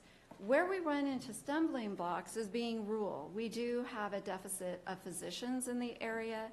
And then also, we are not close enough to Kaiser to take advantage of their HMO program. So we have challenged Alliant, who is our broker through PRISM, to come back with plan designs that will help take advantage of all the benefits out there without increasing the cost a lot. But we want to be able to provide more for our employees, but we also have to keep in mind we can only do as much as we can afford. So right now we are waiting to get information back from them. We've also filed an appeal with Kaiser for them to consider us, even though we are outside of their requirements. So we're working on that. We're hoping to they have not come back and just said no. The letter was sent a few months ago, and so we are still waiting to hear back on that. So we're trying to figure out our benefits every way possible. We also have a benefits committee, and where we have members from every bargaining unit who meets with our brokers from Alliant to come up with ideas. And so ideas like looking at HSAs or things like that. So we do look forward to bringing information back to your board on changes to our benefit plans. And so continuing with retention, we have been, and as part of HR strategic plan has been leadership training. We are continuing. We started an HR 101 training for supervisors and managers. Nick is performing that training monthly for our new managers and supervisors or department heads who would like to take the training, and then also anyone who would like to retake the training. So we are giving it on a very regular basis to make sure that everybody goes through it. HR 101 trains our managers on their responsibilities as a manager and supervisors in those areas that are not just HR's responsibility. So performance reviews, making sure they understand the MOUs that their employees fall under and those areas. So, and then also there are outside trainings that we make sure our management staff has opportunities. We belong to a Liebert Cassidy consortium who has management trainings, both web-based and in person. In fact, we have one coming up in March that is a full-day training on being a frontline supervisor that we are sending 6 of our managers to. And then also departments are taking advantage of training that's available to them. I know that our HHSA agency does a lot of training with UC Davis and also brings in trainers in a lot of different areas. And so we are also trying to make sure we have training available to other departments. And so when we talk about our leadership training, we are also including training on creating a positive workplace culture. And so as the world changes, and we've gone through so many changes just in the time that I've been here, which is just under 10 years, there has always been something. We went through a lot of changes in our county, Butte Fire. Then we've had, just the different, COVID was a very difficult time for us to get through. And then now we have a lot of different changes on the political front. And so we want to make sure that we're keeping a positive workplace culture in all of our departments. And so it's very important that we're getting trainings to our manager on how to maintain, a good workplace culture in their departments because, we've worked hard we invest in our employees. They are our most important assets, and so we want to make sure that we are holding on to them. So that's going to be a big focus in this year. And so I'm hoping to have some very positive feedback next year for your board. And so I would love to answer any questions that you have. Any questions from the board? Supervisor Stauber? I saw you leaning for that button. I know, but I was just going to take Ms. Handall's advice. But, on a serious note, I can't do it. Teleworking. Updating that we asked for it to come back to the board on how successful it's been. In some areas, I think it works. In other areas, I definitely know it doesn't. Mm-hmm. So I think I don't necessarily pushing to get rid of it so much as refine it so that, but it's a tough situation because just one size doesn't fit all. Correct. And so we have put together a work group. The work group has met 3-4 times. 3 times. And so they will be making recommendations to your board. We are not looking to make the telework policy go away, but we do think, as you put it, Supervisor Stauber, it does need to be refined because there's not a one-size-fits-all for telework. It just all depends. I mean, with my office, as small as my office, telework doesn't work there, but other areas it works, in IT, it may be a different story. So I think that, they are on the right track. They have been working hard, and so we will be bringing information back to your board.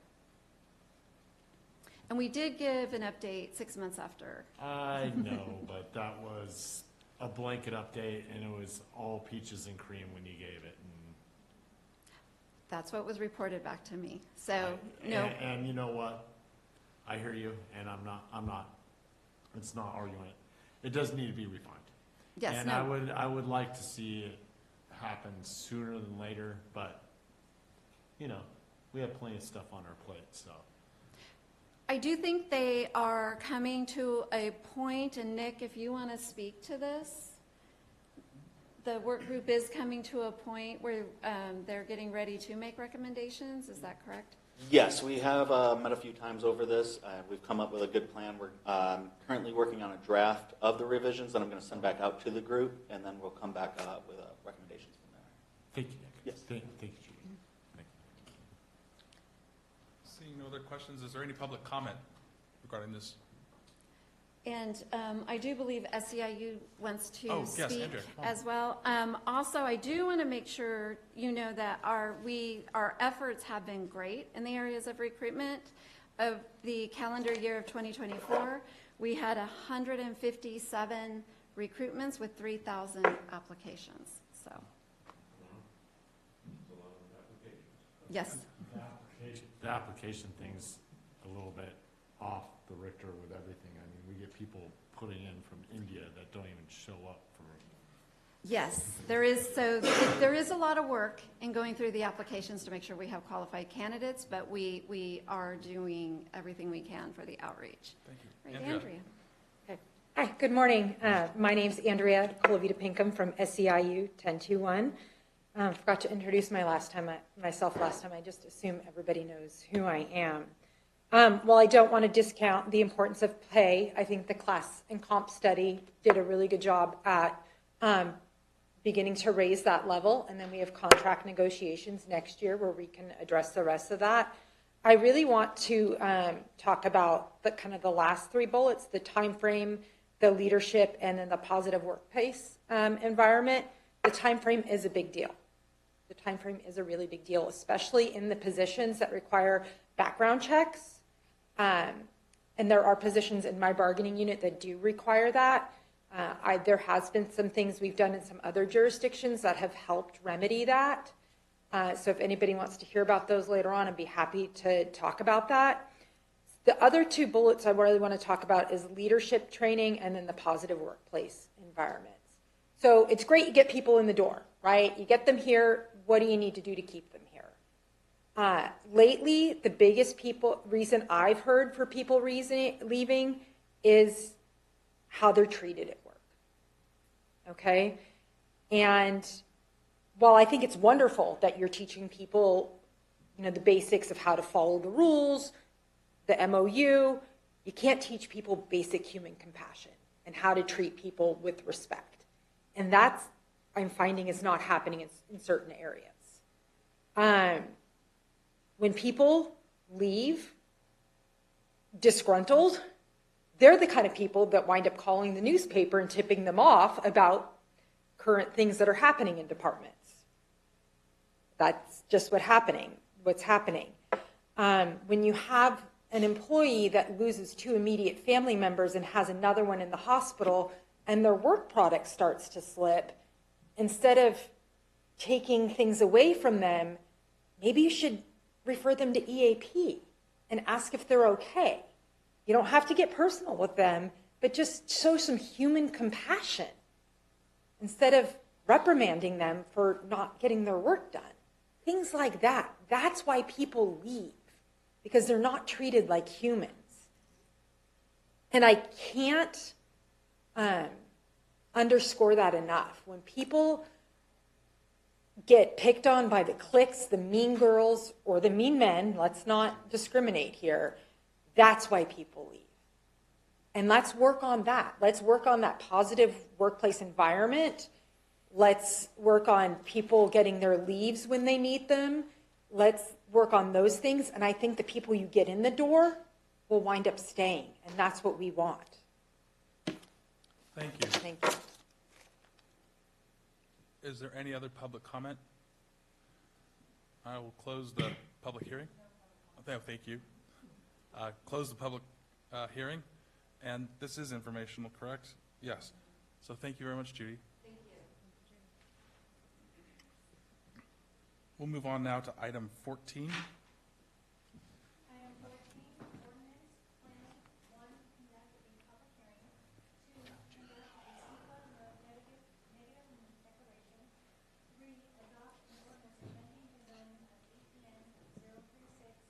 Sorry, thank you. Zoning of APN 036, 005, 009, A18183 Garibaldi Street in Mountain Ranch from single-family residential R1 to local commercial C1 for the Senders Market, and 4, authorized summary publication and a brief property description and map of the reclassified property. Thank you. Brett. Good morning. My name is Catherine Stephanie. I'm a planner too with the planning department. And Chair, I apologize if I missed it, but we do need to open another public hearing. Yes. This one actually makes sense. Yes, thank you. I'm opening a public hearing. Thank you very much. Yes. I did it in orange so I would remember. And I guess. Exactly.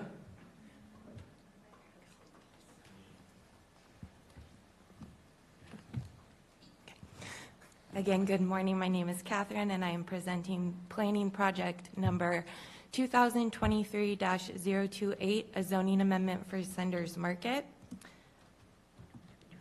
The application proposes to amend the zoning of assessor parcel number 036-005-009, shown in red on the screen, from single-family residential R1 to local commercial C1 to accommodate an expansion to Senders Market located on the adjacent parcel, APN 036-002-027.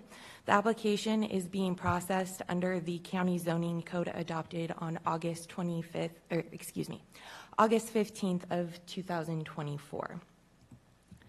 The subject parcel is currently zoned R1 and developed with a barn. The proposed C1 zone is meant to provide areas for small-scale businesses that meet the needs of local community areas and are near residential neighborhoods.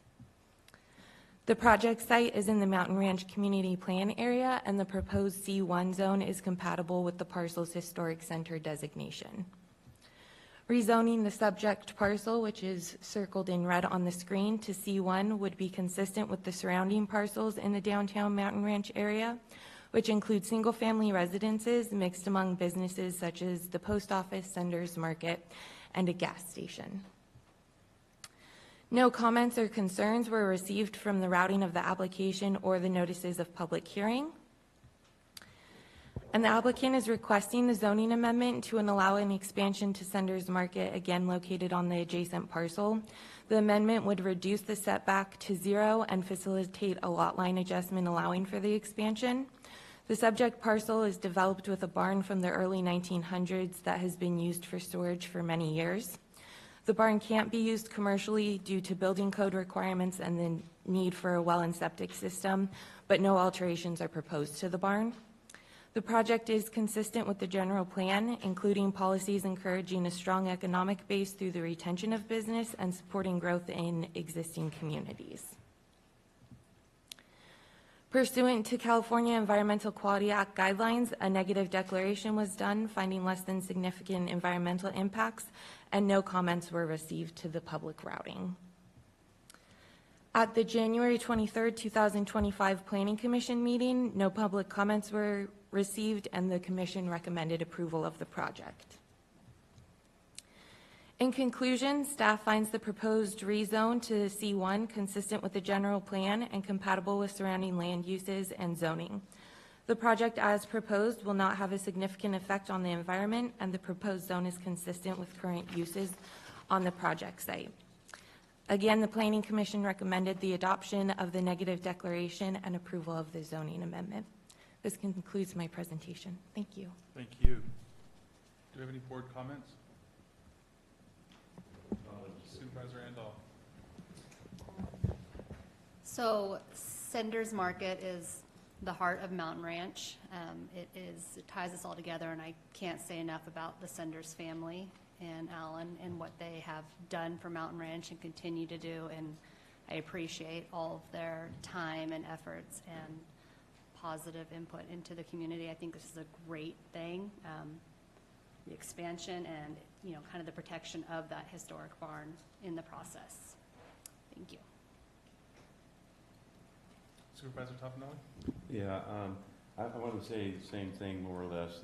They're not the whole heart of Valley Springs downtown. They're a major valve of it, of the heart on one side. But Alan took over the hardware store there when it was really going down, and it's a great job. Thank you. I am a little jealous of the candy store in Valley Springs. Yes, we do have the candy store in there now. That would entail rezoning much more area for Mountain Ranch. Supervisor Stopper, anything else? Nope. Is there any public comment? Is there any public comment online? We have no online public comment. Okay, I will close the public hearing then, and I'll bring it back to the board for a motion. I will make a motion to move this ordinance. I will second. All in favor? Aye. Passes 5-0. Thank you. Thank you very much. Thank you very much, Board. You. And now we'll move on to our last item for today, which is item number 15. Madam Clerk? Item 15, action item, Administrative Office. 1, receive the fiscal year 24-25 mid-year budget presentation. 2, approve the mid-year budget adjustments included in attachments A and B. 3, approve the mid-year capital request included in as attachment C. And 4, approve the mid-year personal request outlined in attachment D, requires a 4/5 vote of the board. Marcos. Good morning, Chair, members of the board. If I can just have a minute while we pull it up on the computer here. Could I ask County Council, do we then vote on these individually or all at once? That's up to you, Chair. All at once then? I think typically for mid-year, it would be one vote. Okay. One motion for it all? Typically, yes. Well, But if you wanted, changes before that, then. well, right, certainly if the board had modifications to what was presented, that can be part of the motion. You could do a poll. About the TOT portion of it. I think there could be some items in here that could be pulled off. It's up to the board how Because you want to if proceed. you vote yes for all of it, then Yeah. Okay. I'm Thank you. following what you're saying. Separate it. Either way, it's fine. Ready? Let's go. All right. Good morning.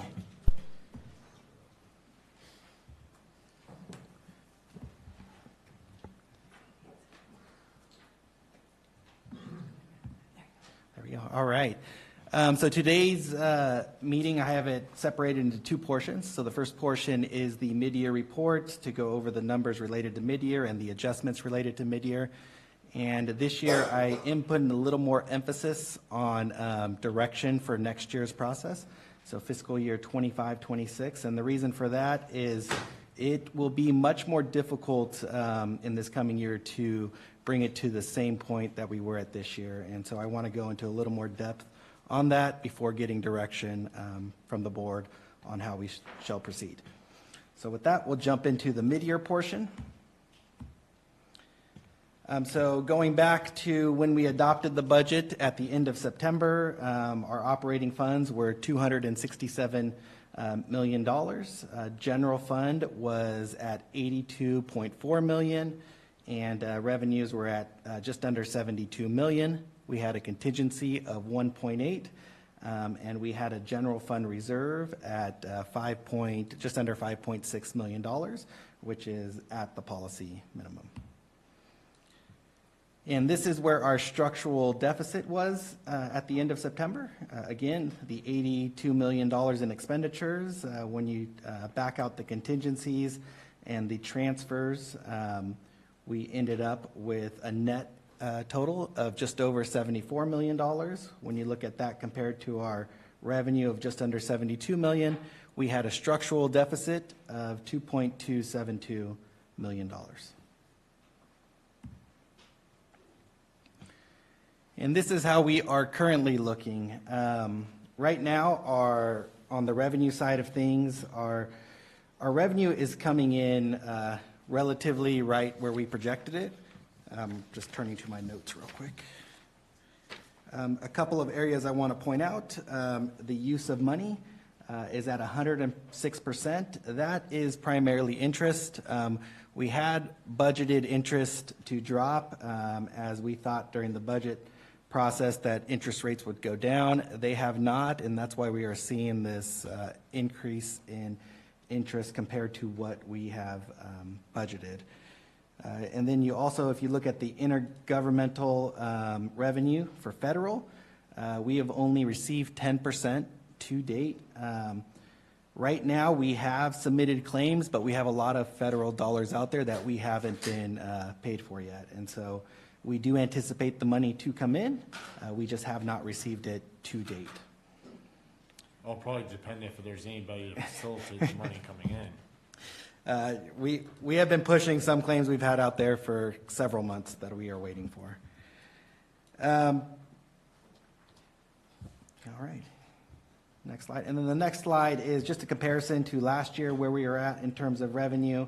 Again, that interest line, the use of money, property, you see is above where we were last year. Everything else is relatively falling in place to where we were last year, with the exception of the federal dollars and that interest. Overall, we've seen a 1% increase at this time compared to last time on our revenue, and this time being December 31st. So here's a graph of our revenues, and the red line is 50% of what we budgeted.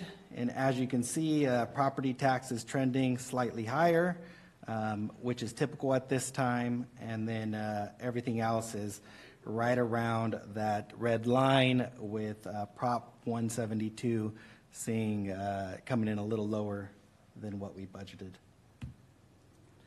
Now, on the expenditure side of things, salary and benefits is at 48%. And then we see our capital assets are they're a little more than half. They're at 63% of what was budgeted. That is typical. Typically, when capital assets are added to the budget, we want to get those in. A lot of them have a waiting periods, so we typically order at the beginning half of the year, so that is normal. Our total expenditures are at 44% of what was budgeted.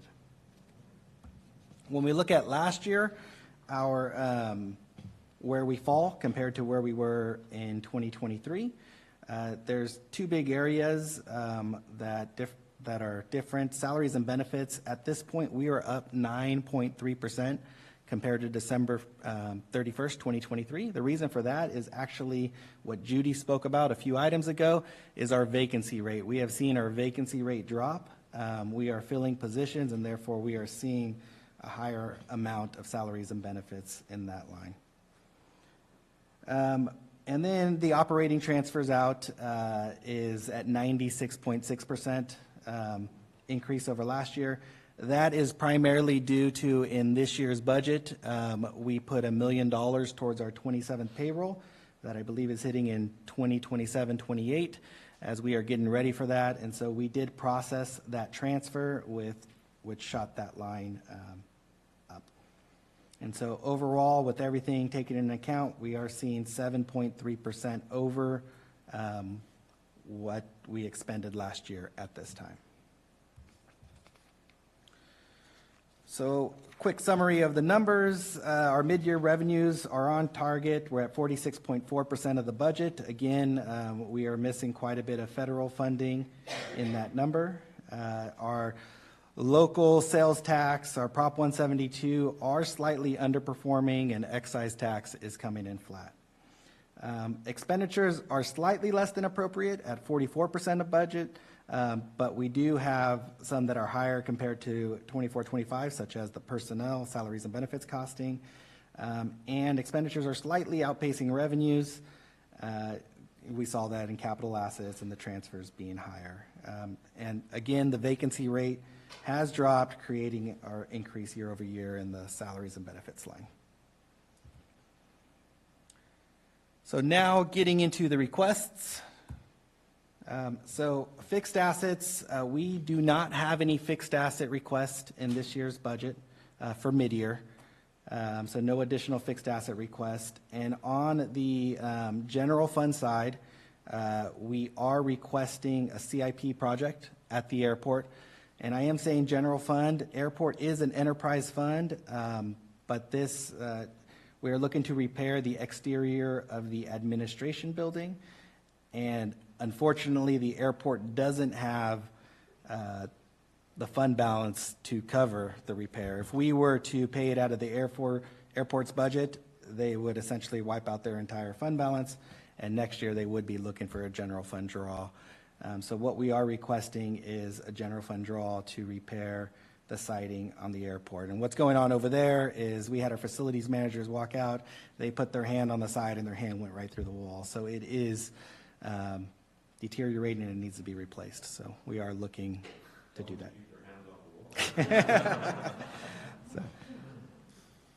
So that is the one and only CIP that I do have in the budget for the general fund. I do have some for public works as well.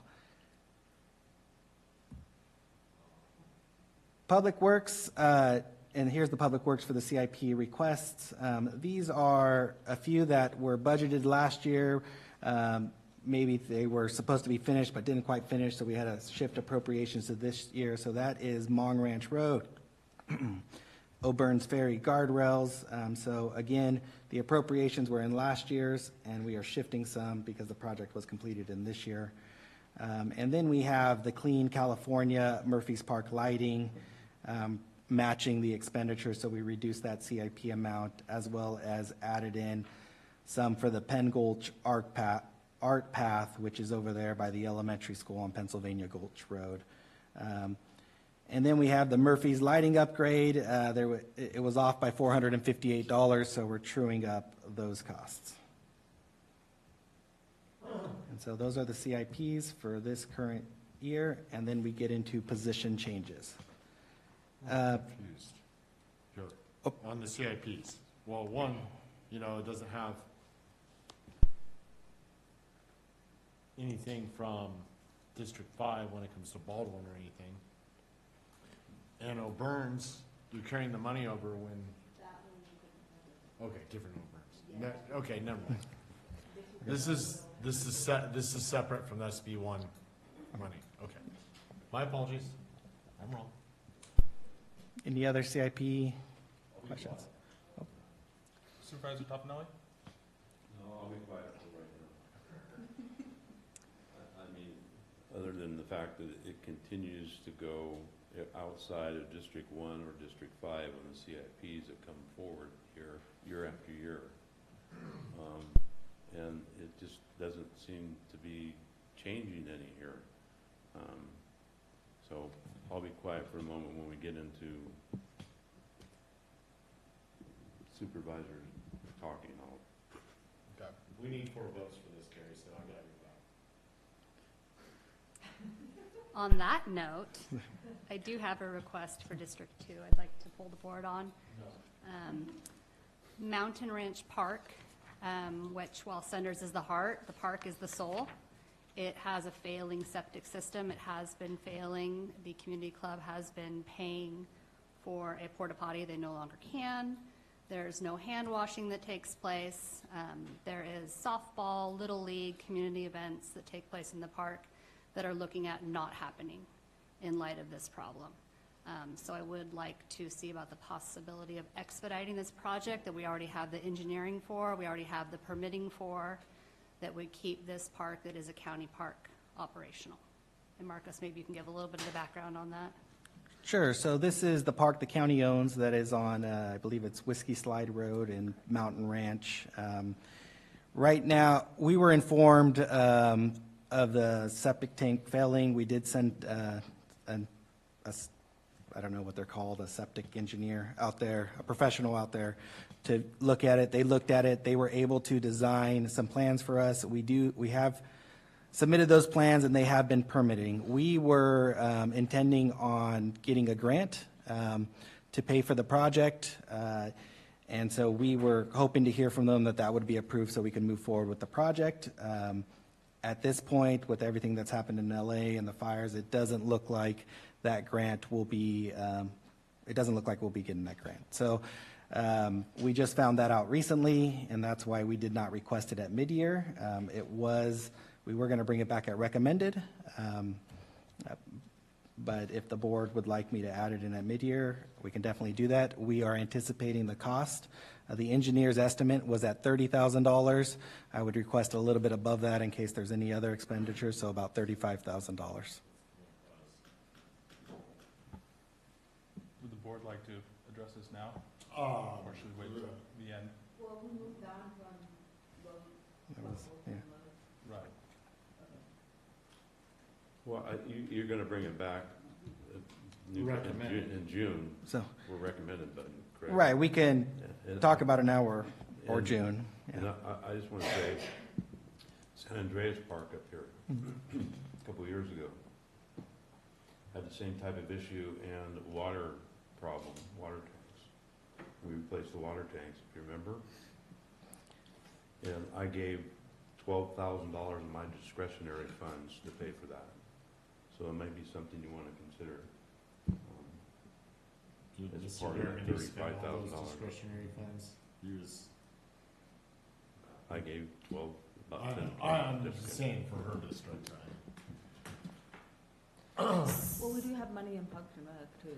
I mean, but that can be discussion for the budget. I mean, I seen so much money going to Row Flat School, and I mean, I understand the need. I'm personally of the opinion waiting for recommended.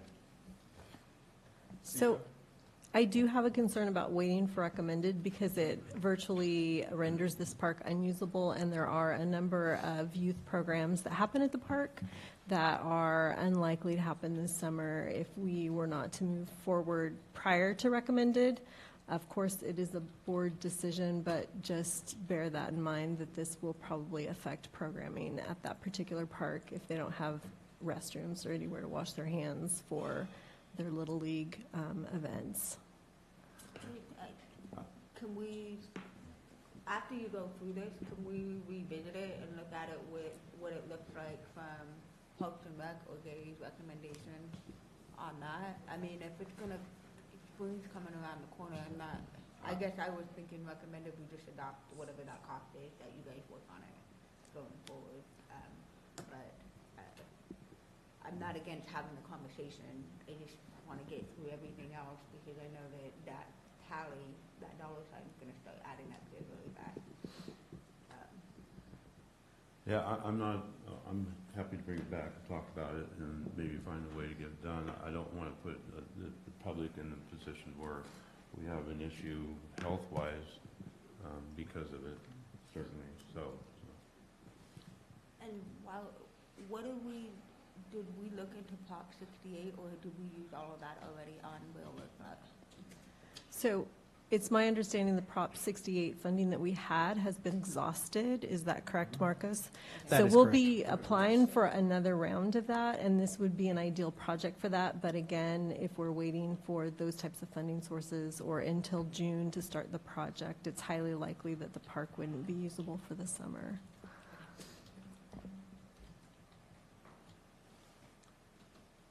Marcos, would you like to continue? Yes. And then we have position changes. So many of the position changes that I am going to present today outside of Public Works were related to the class and comp. So you're going to see several deletions, and then you're going to see a few reclassifications in here.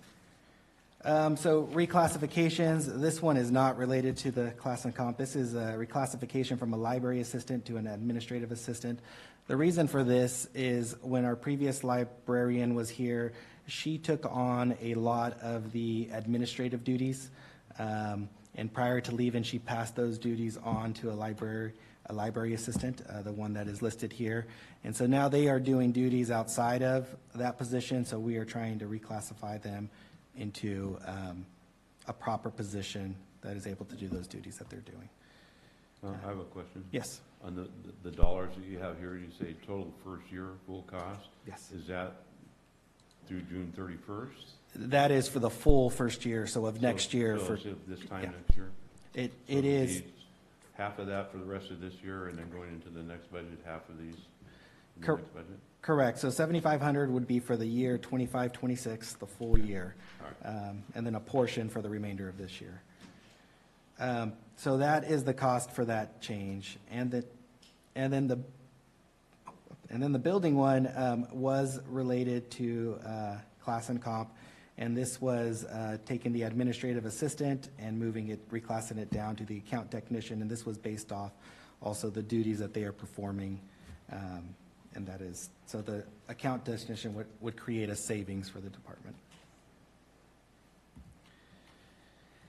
There is a request for an addition, and this comes from Human Resources and Admin. With moving the Human Resources building to this area, we now are staffing a lobby. And so before, when HR was in the other building, it was all together. And so we have, at this point, been using an extra hire. And so rather than an extra hire, we were looking to add a human resources office assistant to help man that front lobby area. And then additionally, we were looking to transfer a position from Public Works to admin. This is the safety and training specialist. We've had a few people in that position, but as it became vacant, we're reviewing the position and thought it would make more sense being out of Public Works and moving it over to the admin unit.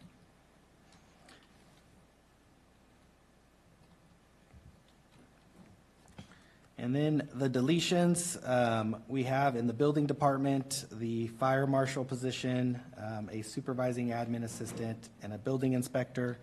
And in the planning department, we have an administrative assistant looking to be deleted.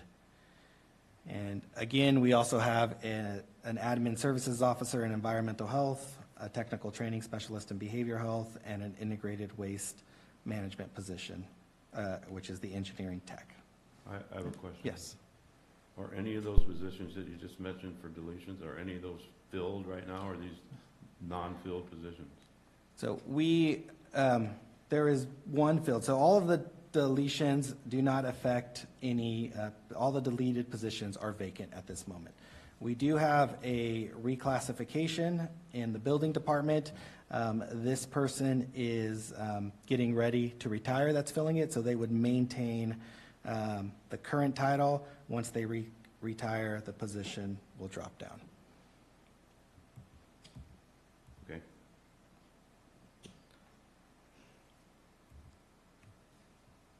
And then we have the Public Works Department. We have several on the Public Works Department. I do want to point out, since this was published, there has been a change. That first one listed on there, we will be pulling, and when Judy brings the position control list, that first one will not be on there. That is an admin assistant to an account tech. But the rest will be coming back next week with the position control list if the board approves these. The administrative assistant to the senior accounting tech, another reclass, an admin services officer to an accounting tech, and an admin services officer to an accounting tech.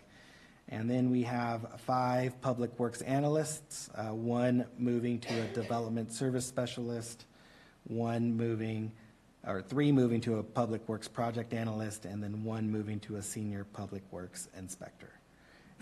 And those are the reclassifications. And then for public works, there is also a request for 4 deletions, and that is 2 administrative assistants, a public works project administrator, and the public works inspector. And are those filled? These positions are all filled, correct? There are several positions that are filled. I believe all of the reclasses are filled. The deletions, I know that one of them is filled, so we'll let. So the inspector position is vacant, so the Public Works Inspector. The other 3 positions do have employees in them that will be able to exercise bumping rights, or we also are working with the employees to find a position that they would be successful in, and then Y-rating them so they are not losing pay. Well, are these SEIU positions, these 3? So 3 of them are SEIU, the inspector and the 2 administrative assistants, and then 1 is management. Okay, so just in the previous item that was presented to us, in vacancies, you said there's 48 vacancies in SEIU. So these people that are on this list, out of those 48, we're looking to see if they fit in to any of those 48 positions that are Yes. open right now? Yes, and we have been successful. And you have been successful? Yes. Okay, thank you.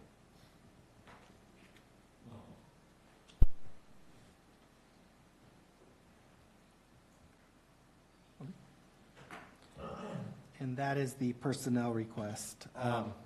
Do we have agreement with Meet and Confers on all these positions right now that are listed?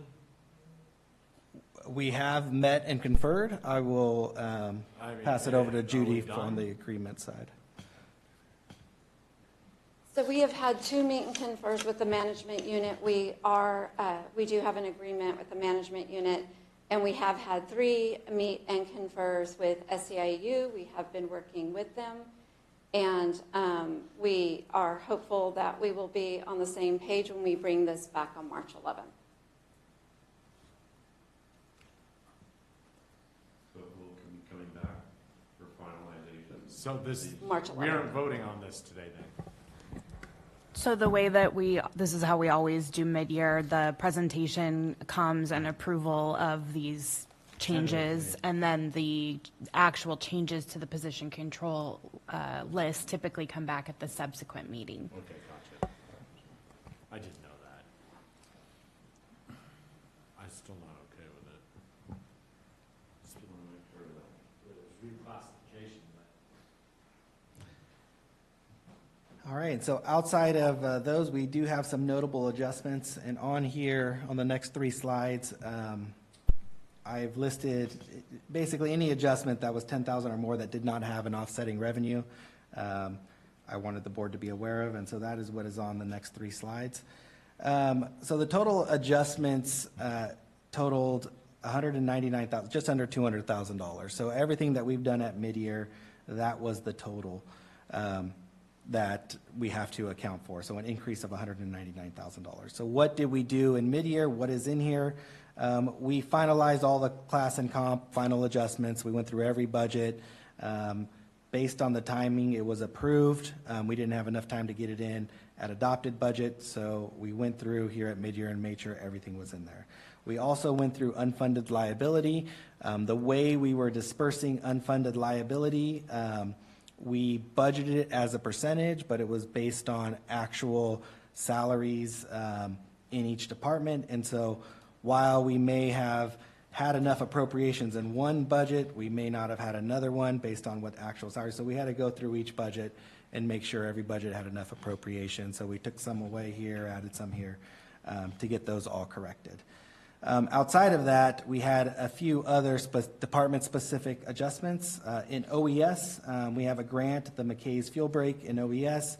We were anticipating when we budgeted to receive the retention in this year. The project is not finished, so we will not be receiving the retention in this year. And so we need to push that out till next year, and that's about $150,000. In human resources, as I mentioned earlier, we have been paying for an extra hire, and so we were bumping up the extra hire costs to account for that.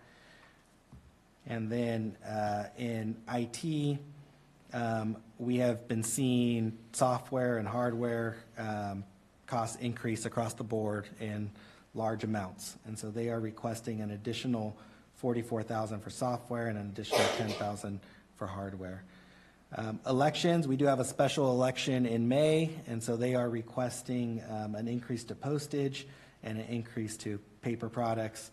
And then facilities, we did have 2 projects that's in this $55,000 line item. One is we are mapping the government center to create evacuation routes, and that is offset. That's $21,000 that is offset with revenue. The other there was a contract, 24, that was for, we had a safety issue and we had to do a contract to go and remove a county-owned property, tear it down. And so that was taken care of, so we're increasing facilities budget. And then we have library increase again, software subscriptions. And then we had a finding that we had to cover for $9,000 in the road fund. And then we had utilities, and this is primarily the water. We did budget enough on the PG&E side and the other utilities, but we are falling short when it came to water. And so we have increased that budget here at mid-year by $25,000. And then animal services has seen an increase in extra hire cost. They're projecting to need $35,000 more to make it through the end of the year, as well as 15 more in the professional services, which is typically vet services. And so those are the 3 slides on those for the departments.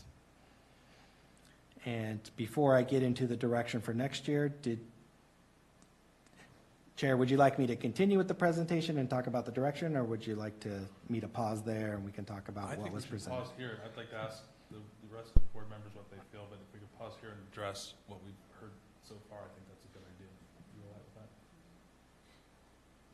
Sure. Supervisor Stopper, you all right with that?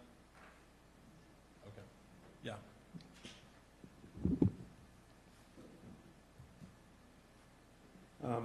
I think you explained very well what's going on here, and you broke down $199,000 pretty good.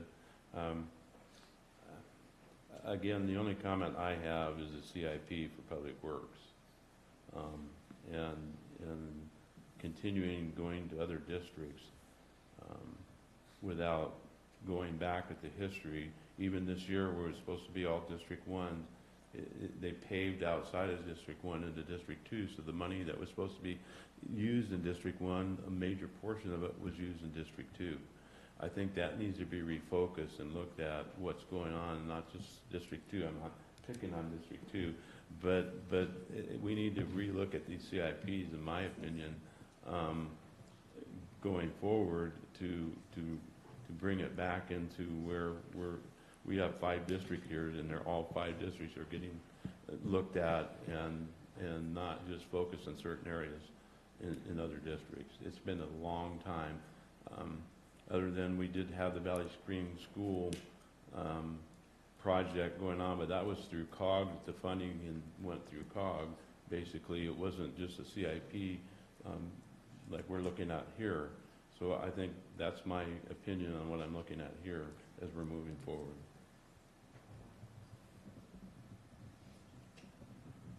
And that's all rollover from last year, right?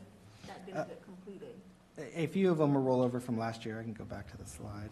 Yeah, the Monkey Ranch Road is a holdover from last year, which that was added. That wasn't even on the CIP list. That one road that was added later, and I brought that up during that meeting that we had. All of a sudden, it appeared, and it was on there, and now we're spending money on it. So it wasn't even part of it. How long ago was that? Last year, about September, October. Yeah, it just appeared. And I made a comment then. What about District 1? So, yeah, that road was not originally part of this. I didn't realize that. Yeah. No, you wouldn't. You remember it, Martin? Well, no, a year and a half ago I was here. We put the CIP projects together 2020. In 2020. Right. 5 years ago. Right. So, but Yeah, I mean, that road was never on it. Gotcha. Sorry, but what? Well, no, and to be perfectly honest with you, I think the charm of that project is actually, it looks like something, it was a charming little one-lane bridge, and it now looks like something on an LA overpass. And it's, in my personal opinion, it's a bit over the top. And I don't know, who to speak to, and that was sort of, the ball was already rolling on that design and what have you, so I have no That's issues with going it. in my district, because it was my district project. Thank you. And so we can talk about that offline with Micah. Okay. There's a lot of headache with that project. It was not. And it was a tremendous amount of money, and there are only 4 houses that are on the other side of it. On the other side to get Yeah. to 4 houses. And I think that also with the redistricting, some of, like, that particular project was originally in my district. Right. And there was a lot of things that delayed that, and some negotiations that had to go on to get that, where it is even in this moment in time. And so I think, like, when we're looking, it's kind of, I think some of us are getting punched in the face for stuff that happened in the wrong direction. So maybe that should be at me, not with Martin. Well, no, and the other thing too is the Murphy's Lighting, and I'm going to meet with Micah this week about this, but that has just been one, I don't want to say it, screw up after another. And Yeah. I'm still waiting a year. In April, it will be a year that one of those lights was knocked out. The new lights was knocked down, has never been replaced, and some of the new lights aren't even functional at this point. So, I mean, if we want to get down to the nitty gritty. And I just didn't want Chloe. You want to get down to the nitty gritty with me? Let's talk about projects. How many got done up in your district? Yeah. That weren't on the list?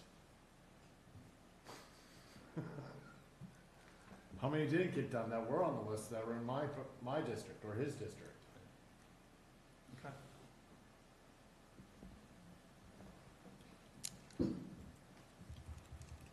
I would love to talk about this position control list and the reclassifications.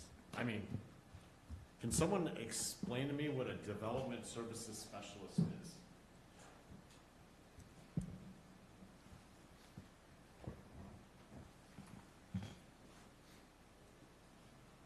So this position, we do have an employee that is currently classified as a public works analyst, but the job duties that are being performed are not exactly that of an analyst. And so we did look at other counties, we did look at that particular position, and it fit with the actual duties that the person is performing. What are those duties? And so there's certain duties in processing information for the surveyor. There is also, they are a lead for the permit techs, and they provide technical direction for the permit techs, but they're heavily involved in also in looking at the conditioning of jobs that for developments. And so it is a position that is a little unique, but in a small rural county like we are, sometimes that is necessary for a position and to truly capture all the duties the person is responsible for. Do you want to add anything to that? So analysts, you got public works analyst 2 to public works project analyst 2. So it's basically the same thing, just a different name. So really, it's a change in title and some of the job duties. And we felt that the analyst position was very broad, and so we were trying to make sure that the job duties were truly what the staff is responsible for.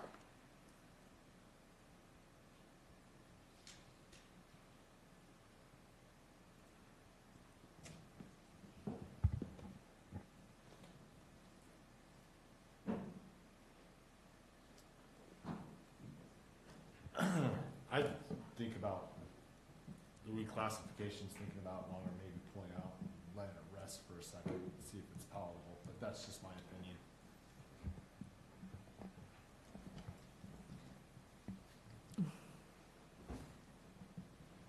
Chair Hubbard. So on the classifications, as was stated earlier, those will be coming back to the board at the next meeting for actual approval. We could have a more in-depth discussion about those changes at that time. We are hoping to have a resolution with SEIU as well. At that time, we're pretty close right now. I believe we have one outstanding issue. I don't know if Andrea wants to make any comments on that or not, but we have one outstanding issue on the reclasses. Andrew, would you like to speak to that? I have one, while she's coming up, I got one real quick question. You can come on up. I'm just going to ask them a real quick question while you're on the way up here. The reclassifications, is this a class comp? Were these positions recognized as different in the class comp that we did? Is that why these are being done this way? So, did we add these positions? So we didn't have them before? We did not add these positions. These were actual employees who are employed by the county. They were employed by the county prior to class and comp. We had some concerns expressed by employees and also then by our managers, and so we undertook an actual evaluation of what the employees are doing and just are looking at and making sure that we have people in the classifications that they're actually working in, because these classifications actually didn't fit the ones that we're moving folks from. So, okay. Well, and I think SEIU's actually been involved. I would ask, with that, you know, oh, I turned it off. I was trying to turn it on. With these, so it's on a different pay scale. Some of them are. Yeah. And some will have to be Y-rated. Yes. And then others could go the opposite way? That happens in any evaluation of reclassification. They could have all moved up, or they could have all moved down, or they could move, it just depends when you're looking at the actual jobs that folks are doing and where they actually fit. Okay. Yeah. I don't want to interrupt the debate. Sorry, Andy. No, don't apologize to me. This is good discussion.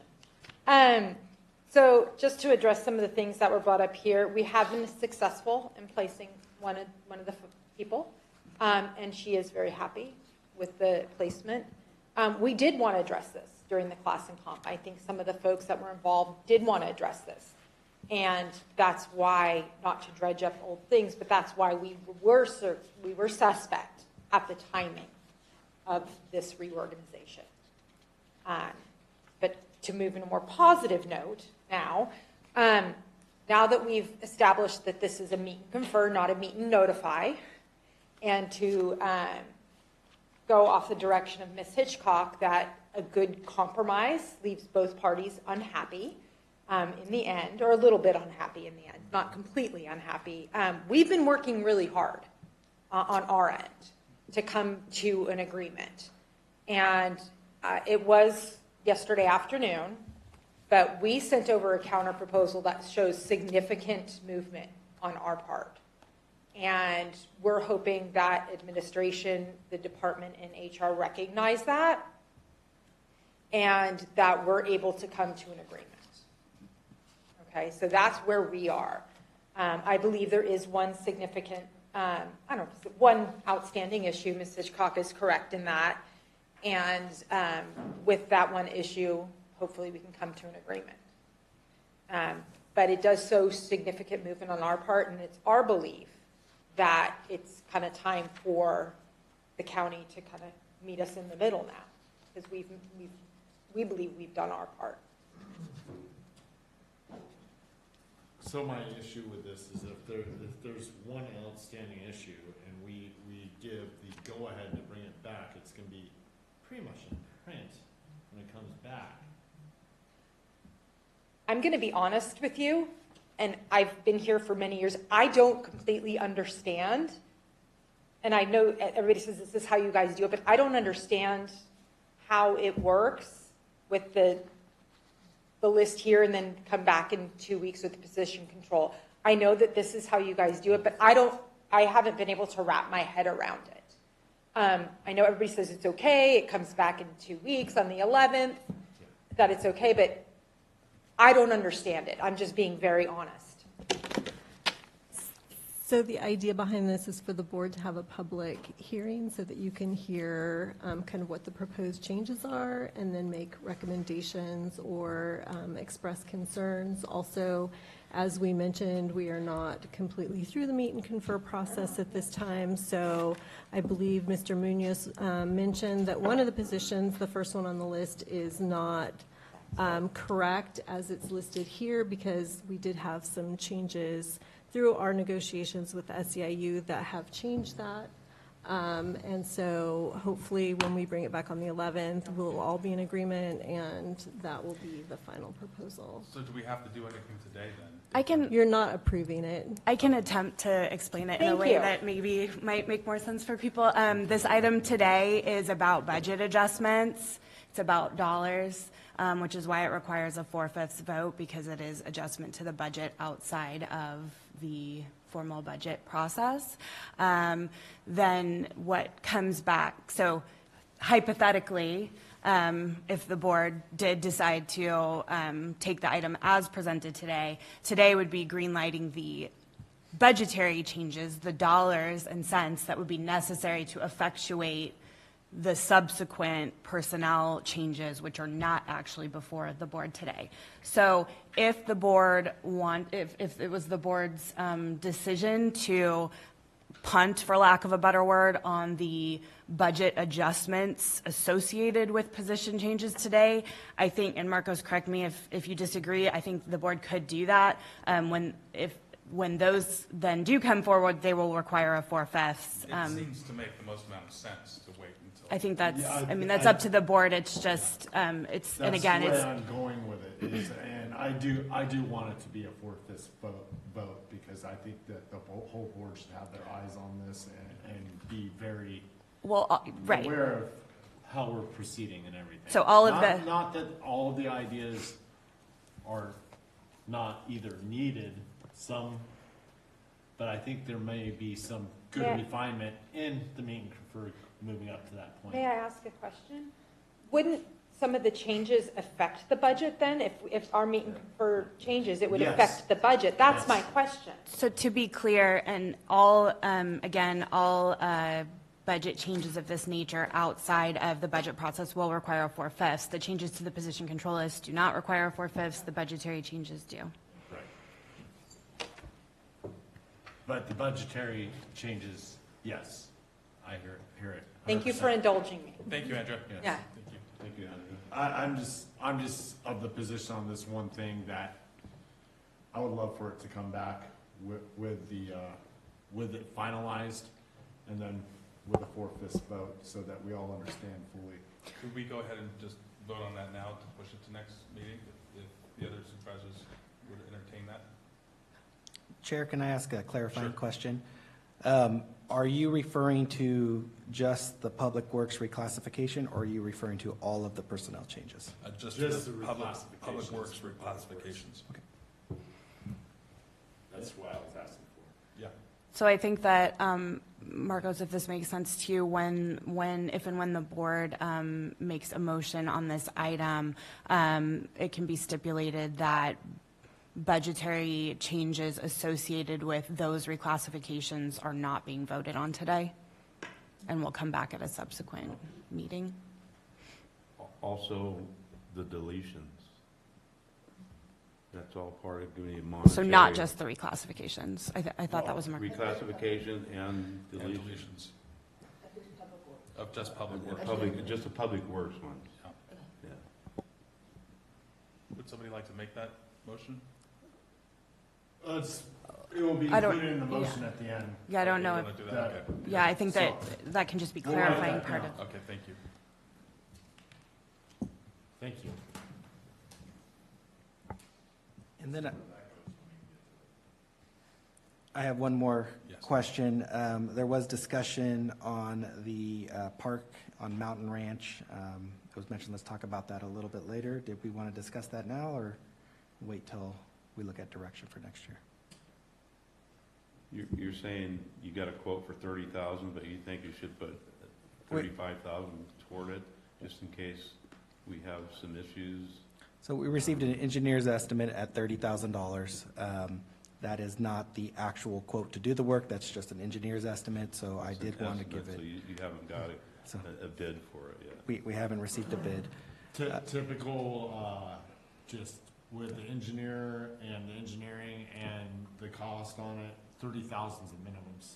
So you're absolutely right, 35,000 plus these days, and that's if they aren't busy. I do have a couple of options. Unless you got somebody working up there on them that's willing to do a lower bid legitimately. You know, it's a community need, and I think once we have, you know, the blessing of the board, we put it out there, and this is, you know, it's a critical part of Mountain Ranch, and many things will not happen. Well, we have a critical county as a whole, and yeah, Absolutely. hundreds of thousands of dollars have gone up into District 2 in the last so many years for parks. And I get that. You know, We have and parks. it is needed, huh? We have parks in Yeah. District 2, a lot of parks. And, you know, I'm not asking don't have for any. beautification projects. I'm asking for a health and safety issue to keep Alright. it open and keep the community safe. I understand that fully. Yeah. We don't have any parks in 1 and 5. So. I'd love to help you get some. But here's where I am on it. After we spend it. And I don't know the rest of the board. I'm in favor of going out and getting the bids, get a bid, and then come back to us with the bids. I know if it's only gonna be 35,000, maybe 40,000, that's not above what you guys could go out and do. But I think that, without bringing it back to the board, but I think at this point, I think if we get some bids and then bring it back to the board, we can all have a conversation on it, and where the funds are gonna come from, and how and what, so that's what I'd be in favor of. I don't know about the rest of the board. I appreciate that. I agree with you, and I think that it's hugely important, and I think it needs to be done quickly, so if we could get. Just to clarify, if this is roughly a $30,000 public project, this is not something that typically has to go out to bid, period, much less come to the board for award. But if the board's direction. Okay, you're right, it doesn't have to go out to bid, and I was trying to say, it's not above what admin can do, and it doesn't, so we need some cost that somebody gonna do the work, and then bring it back and have a conversation, where the money's gonna come from. Sure, I'll definitely will reach out to several different Get quotes. companies and get some quotes and bring it back. Autumn, is that Thank good? you. Thank you. Yeah, otherwise, it's going out for bid, it could be months before we Teresa, I have a question on that. We're supposed to be getting a Parks and Rec update.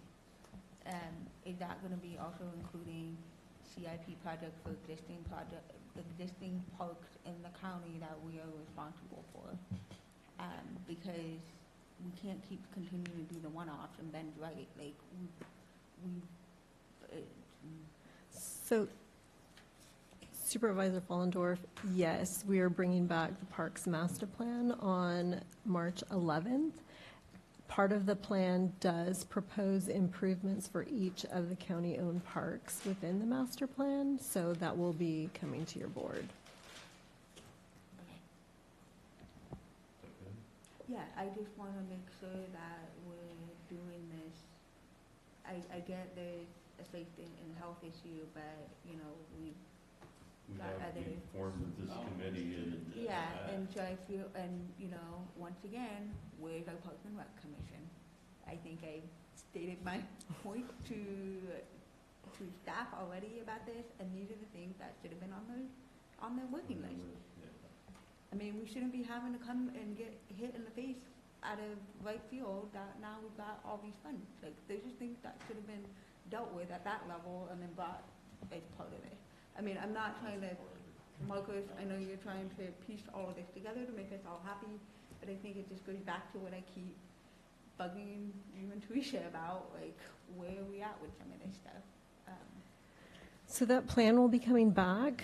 I'm going to be quite frank, I'm not sure that the plan identifies things like the septic systems in the parks and the age of those and what we're looking at as far as potential failure.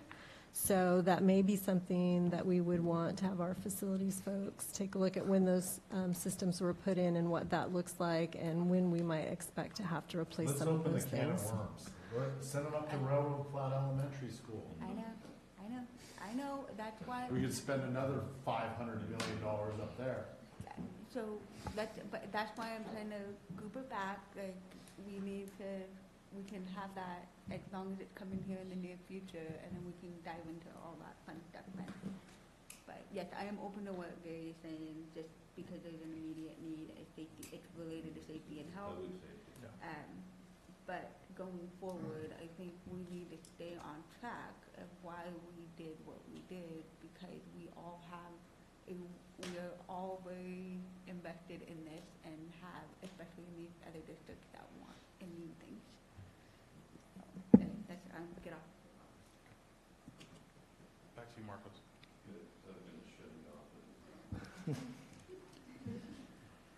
All right, so as I mentioned at the top of this presentation, 25-26, and it's not just us, I'm seeing it in several different counties, is going to be a much more difficult year to come in at the same amount that we came in this year. And so going into it, our process and our timeline, we will be sending out instructions by the end of this week. On here I put by March 3rd, which is Monday, to departments. And then we will have meetings with the departments in April, and we're looking at having the budget meeting June 10th through June 12th of this year, again with the budget hearing in September. And this is a collaborative process with the departments. But here is part of the issue that we are seeing is revenue in general is flattening out. So when we look at the last 5 years, as you can see, we did have revenue increasing, but these last 2 years has been relatively flat. And that is for our sales tax, our TOT tax, our excise tax, and our Prop 172. We do have a couple that are trending upwards. We do have property tax trending upwards. That's that orange line on top. And then VLF, we do see also trending forward. So when looking at it, and these are just forecasted numbers based off of trends. I know it's a little dangerous sometimes to use forecasted numbers, but I wanted to put some numbers out there. If we continue at the property growth, we anticipate about $700,000 in new property tax. And again, during the budget process, these numbers will be shored up. Right now, these are just estimates. We are anticipating VLF growth and A87 growth. So we're looking at about new revenue of about $1.84 million, with all other revenues remaining flat. When we look at our expenditure side of it, in this upcoming year, we were notified that unfunded liability is going up $1.04 million. So that is an expense we are going to see, with the general fund portion being approximately $575,000 of that. And then, of course, there's natural progressions, merits, longevities, COLAs. That is something we were anticipating. When you add those together on the personnel side, we are seeing an increase in expenditures of $2 million. So again, we had 1.84 in new revenue and $2 million in expenditures on the personnel side alone. So we are just over on the expenditures compared to new revenue when it comes to salaries and benefits, which means everything else, we are not going to see additional revenue to cover the costs. So when we're looking at insurance, we know insurance doesn't go down. It typically goes up. Utilities, we are not anticipating that to stay flat. We do anticipate that to go up. There are uncontrollable costs, which we can't control, that will still go up. We are seeing software and hardware across the county in all departments seeing double-digit increases. We are also, one thing that I will be recommending is a status quo service and supplies budget, a hard line on that status quo. But what that does mean is, because costs are going up, if I ask the departments for a status quo budget, they're essentially cutting something else back in their budget to hit that status quo line. So even though I say status quo, it is asking the departments to cut that line to hit that status quo number. So I do want to be clear about that. The economy remains uncertain. So yes, I did give you some forecasted numbers, but as we see what's going on at the state and what's going on at the federal, that right now is the number. Over this next month, we are going to try and get more accurate costs, but the economy is uncertain. Inflation we are still seeing. We're still seeing those costs as software we just spoke about. The revenues have flattened. And that large increase is to unfunded liability. And for unfunded liability, PERS does put out a number each year. It did go up over $1 million this year. Next year, the unfunded liability is $600,000 versus the year after that, it'll be about $500,000. So this was a big year where it did jump. So what is admin recommending? We, again, are recommending a status quo budget for services and supplies. Again, that means cutting somewhere else to maintain that status quo. We are requesting any CIPs or capital assets. Those are one-time expenditures, so we do want to fund those out of the capital account. We're requesting no new personnel unless attached to any funding or attached to mandates. And then one thing we would like to look at, if the board's okay with, is moving departments out of the general fund that aren't taking a general fund draw. So for example, building is fee funded. Environmental health is also funded by other revenue stream fees, and there is a little 1991 realignment in there. But moving them outside of the general fund so we can get a clear picture of what is specifically general fund versus what is not. And so that is admin's recommendation. So we already spoke about the first two here, and that was direction on mid-year budget and adjustments. So now what I'm looking for is any direction for 25-26 that the board would like to give. One area I didn't touch on, but I am looking for direction, is the TOT distribution. Whether or not, I know we just talked about Parks and Recs coming back on the 11th. This last year we did put money towards Parks and Recs the last 2 years. And so the question is, do we want to hold off on the TOT discussion until June? So after, I believe, the chamber spoke earlier today, Public Works mentioned it last meeting. So I don't know if you want to have that discussion now or wait for the Parks and Recs presentation before we have that, or even bring it back as a standalone item where we discuss it more in depth on how we want to handle TOT. And then any other direction the board would like to give going into next year's budget. Supervisor Toffenelli. Yeah, I think we can give you all the direction you want right now, but I envision this coming June, we're going to be in the same position, maybe not even worse position that we were last year with the state and their deficit in their budget to move forward. And everything disaster happened down south. He just gave $125 million to offset the mortgage payments down there.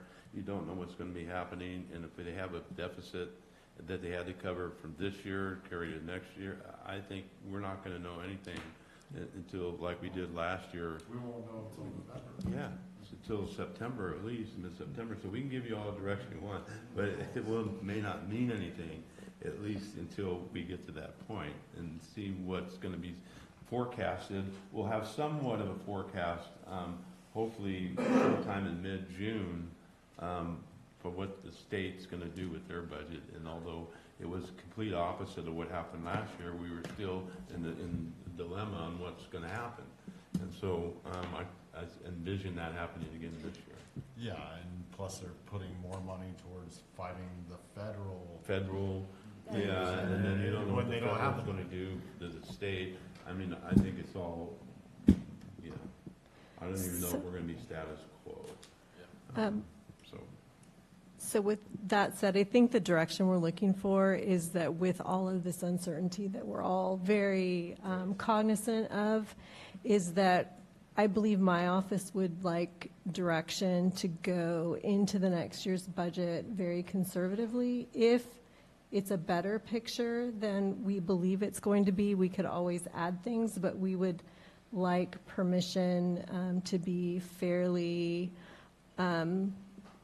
strict with departments about not escalating budgets or not putting in extra things when we don't really know what's going to be happening at the state or federal level. Is that fair to say, Mr. Munoz? That is, yes. At least on the general fund aspect of it. And then some of the other non-general fund, you don't know what the federal, what's going on in federal. So just conservative is, yes, absolutely, that's where I look at it.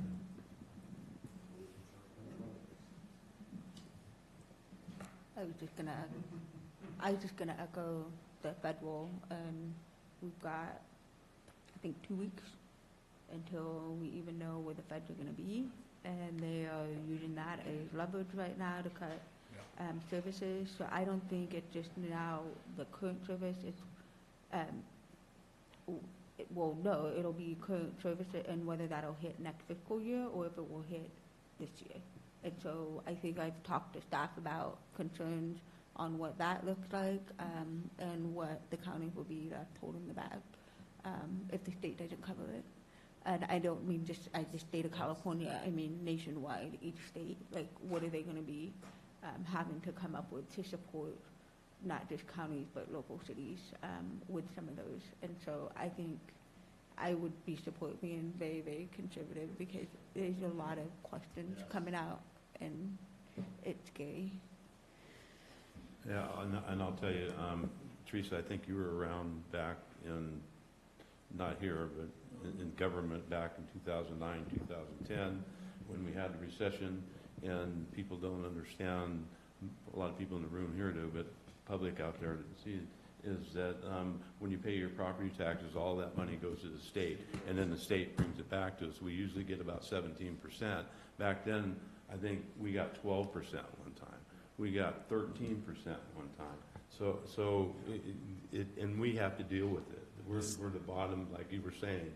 The state does it to us and the schools. Yeah, here it is. And like, look, we know we owe you 17%. We're giving you 12% now, and when we get our money back, we'll pay you back the rest later. Well, sometimes. So it didn't Sometimes. actually The work school that districts way. got it way later, but.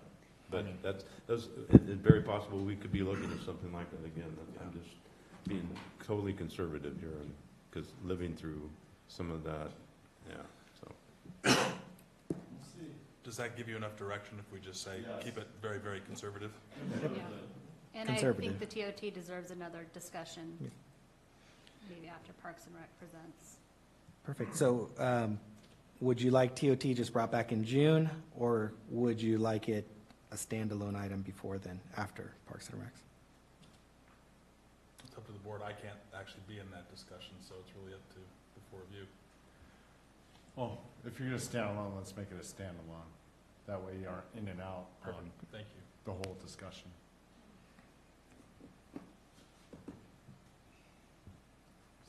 Thank you.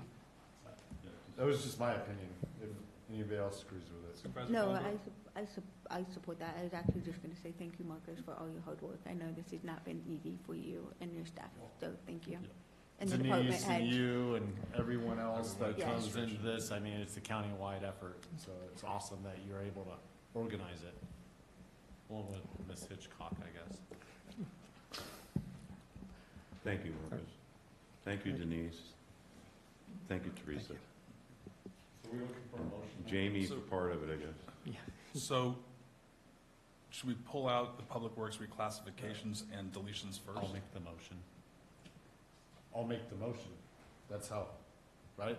Yep. If you're okay with me making a motion, do we want public comment? Do we have any public comment on this item? Seeing none? Any online? No, None not online.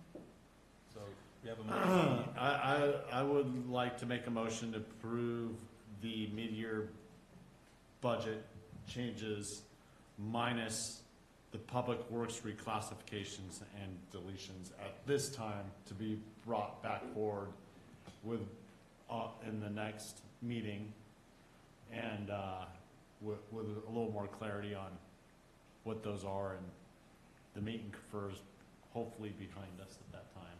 So we move together and hand in glove. Do you have a second?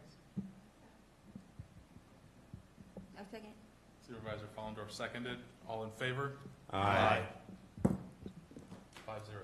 Thank you. Thank you, Marcus, very much. You do all right, Marcos. So with that, we'll move on to our final supervisor announcements. In compliance with Government Code 53232.3D, board members shall provide brief reports on any meetings attended at the expense of a local agency and may make other announcements or report out. Supervisor Stopper, can we start down with you? Come this way. Mr. Hubbard, thank you. Thank you. Supervisor Top. You That's done? it. That's it. Supervisor Topanelli. Yeah, there was a group of people here earlier during public comment that brought up the Broadway and the travel there and the speeds going on there. I would like to request that we put the speed sign that we have that shows the speed limit, and then it flashes how fast you're going. Put it somewhere out there on Broadway so that we get some type of help right now for them. Maybe it seems to slow people down when they see that. And then I'll meet with you, Micah, and we can go over some options that we have. Possibly, that could be a CIP project next year. But if we could at least get that out there and maybe go from there. Thank you. Supervisor Follendorf. I'll let Autumn do the update, but there was an invite for all of us and alternates to have a meeting in April about the future of camera, and I think staff should be included in that, and I will pass it over to Autumn because I was not able to make it that day, but she was there. So like everything in my new role, I'm playing catch-up. I attended the camera meeting, which stands for Calaveras Amador McCallamy River Authority. And this is a group that formed back in 2011, maybe?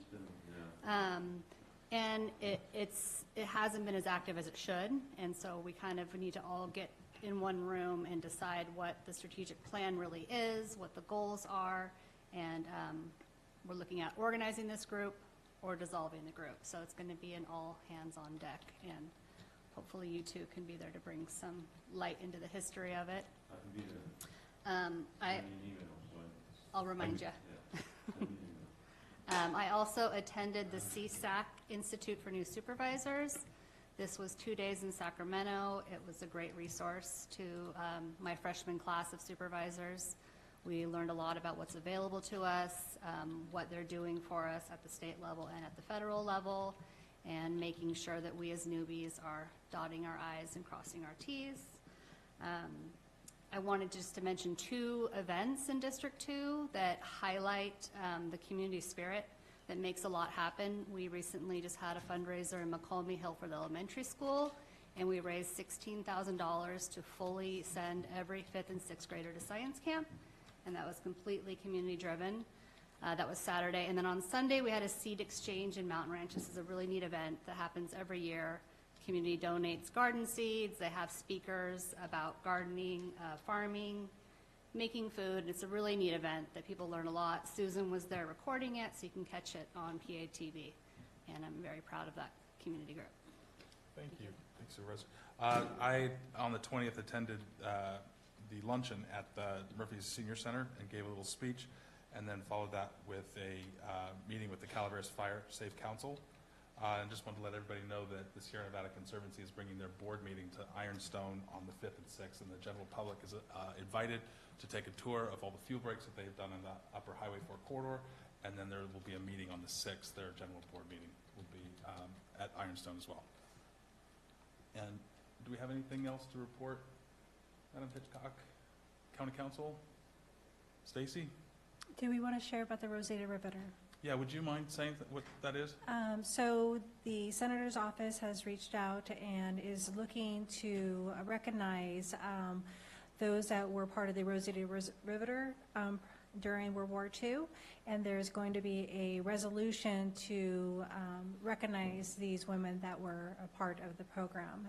And I believe the recognition is going to be in March, I think March 24th. I'll have to look at the date. We've reached out to several of the veterans districts, PATV, to do an announcement to try to find some community members that were part of that. And when we did the count, Rosie the Riveter, I'm sorry. Rosie the Riveter, yeah. Yeah. And so they're looking for that. So I think Autumn is could be Rose from the board. Yes. No, actually, when we did the proclamations at Foothill, there were, we gave 6 proclamations to the centenarians, and I think 3 of them worked in the factories during the war, making planes. So that's why I said Yes. Senator. Yeah. So, and we have contacted Foothill Village regarding those residents as well already too, so. So Stacy's got the word out. It's great. Thank you all. So we'll end the meeting at 12:10. Thank you.